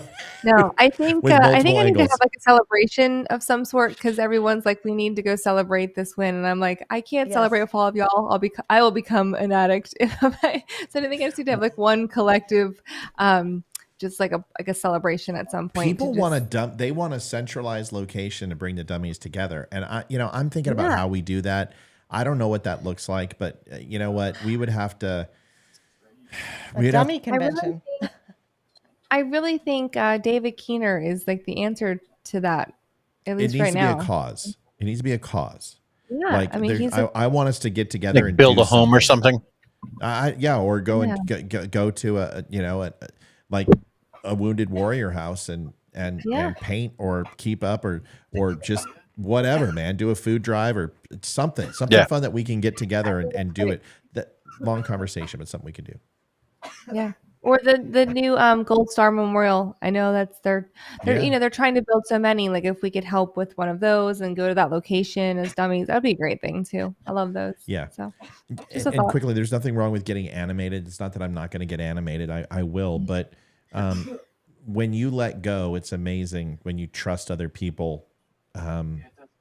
This is what I've always wanted. And I think it's just taken a long time to get here because whether you know it or not, Leroy and Amy have grown immensely over the last 3 years and 2 years and however long we've all been here. And I've made mistakes, grown too. Olivia has. This is the most comfortable I felt with the show. Leroy, take us home. It's Memorial Day weekend. You've got drill and you're up late, and I love you and appreciate you. No, I don't have Take- drill. Thank God. I thought Thank you had God. Drill. Oh, was that? Oh, okay. Anyway, Oh, good. he's going. No, to it's in a couple of He's weeks. going to the beach or something. Yes, I'm going to the lake Yeah, house. North Carolina. Yeah. That being said, for everyone who's watching, and what do we have? We have 100 plus 100 on. Yeah, we still. Don't forget that this is a weekend where we give thanks to those who gave their lives in the service of this country. It's not Veterans Day. It's not Navy Day. Memorial Day is for those who have passed. So when you, to Matt's point, when you go to chomp down on your hot dog or your hamburger, just take a quick couple of seconds and say thank you, even if it's internally, to those who have helped secure our freedom. So Yeah. Yeah. It's don't thank living veterans. This isn't our day. So we don't mind, but when people go, hey, happy Memorial Day, I'm like, thank you for your service. I'm like, thanks, man. But yeah, let's focus on the people. The way I say it are the people no longer present and never forgotten. That's my toast. I say it all the time. And that's a great way to remember it. On Memorial Day, it's for the people no longer present, never forgotten. That's the best way to do it. Amy, Amy, say goodnight. I did mine. Yeah. I know, just say I goodnight. did mine. Say goodnight. Oh, good night, everybody. Love you guys. Good night, everybody. Thanks for Say goodnight, Love Olivia. you guys. Night. Good night. Say Night, good night, y'all. Good night, Leroy. Good night, folks. We love And you. good night, everybody. Go over to the Dumb Show at thedumbshow.com. Buy yourself a hat, some cool shirts. You can be a part of the Dumb Nation. If you look on your phone right now, lower right-hand corner, there's this little aquamarine button, has a little house heart in it. Click that. That you can subscribe to the Don't Unfriend Me Nation. It is $1.99 a month. It gets you 15% off. We have a little bit. All the hosts are in there. We all talk and chat. It's on Facebook. You can join. You can also follow us on Twitter. But go to the Dumb Show. Buy yourself some coffee, some hats, whatever. 15% goes back. 10% goes back to veterans, and you can save 10% by using code DUM10. We'll be back. Olivia and I are going to try to do a recorded show this weekend together, which would be really cool. Kind of doing something side by side. We might just wind up just getting dirty. Well, we were going to get dirty on the floor and then see if the sensors hit it. Twitter lets you put up anything. No, we're moving some furniture around. And we're going to do a recorded show. But anyway, listen, we will see you guys Monday night with a new live show. Leroy will not be here. He is popping smoke going to the Carolinas. Is that right, Leroy? Yep. That's right. Amy, Yeah. you gonna be here? I don't. Okay. I'm traveling tomorrow for work. I don't know. No, depends on my work Monday. It's all hinging. It's all hinging on tomorrow. Okay. I have no idea Talk yet. to you Monday. Listen, everybody. Yeah. Good night. Thanks for watching. Don't Unfriend Me. Remember, tonight's show was brought to you by the fantastic people over at this wonderful little place called Percival Flag Company, folks. If you have not had a chance, stop by pfcflags.com. Jason and Katie work out of their garage. They have a beautiful kid. They need your money. And go and get a wooden flag. Doused in the red, white, and blue. Gorgeous. pfcflags.com. Stop on there. And remember all veterans. 22 veterans commit suicide every single week. They need your help. Please listen to this message. Good night. Good luck. And we will see you Monday. I'm David Boreanaz with the cast of SEAL Team. Good night. And we have an important message for returning vets. We want you to know if you're struggling to cope, there's help and it's just a phone call away. The Veterans Crisis Line is staffed with experienced professionals who know your struggles. There's no greater sacrifice in service to our country. We're able to enjoy our freedoms because of it. Your service is important. You are important. For vets and their families, the Veterans Crisis Line is here to help 24 hours a day. Please call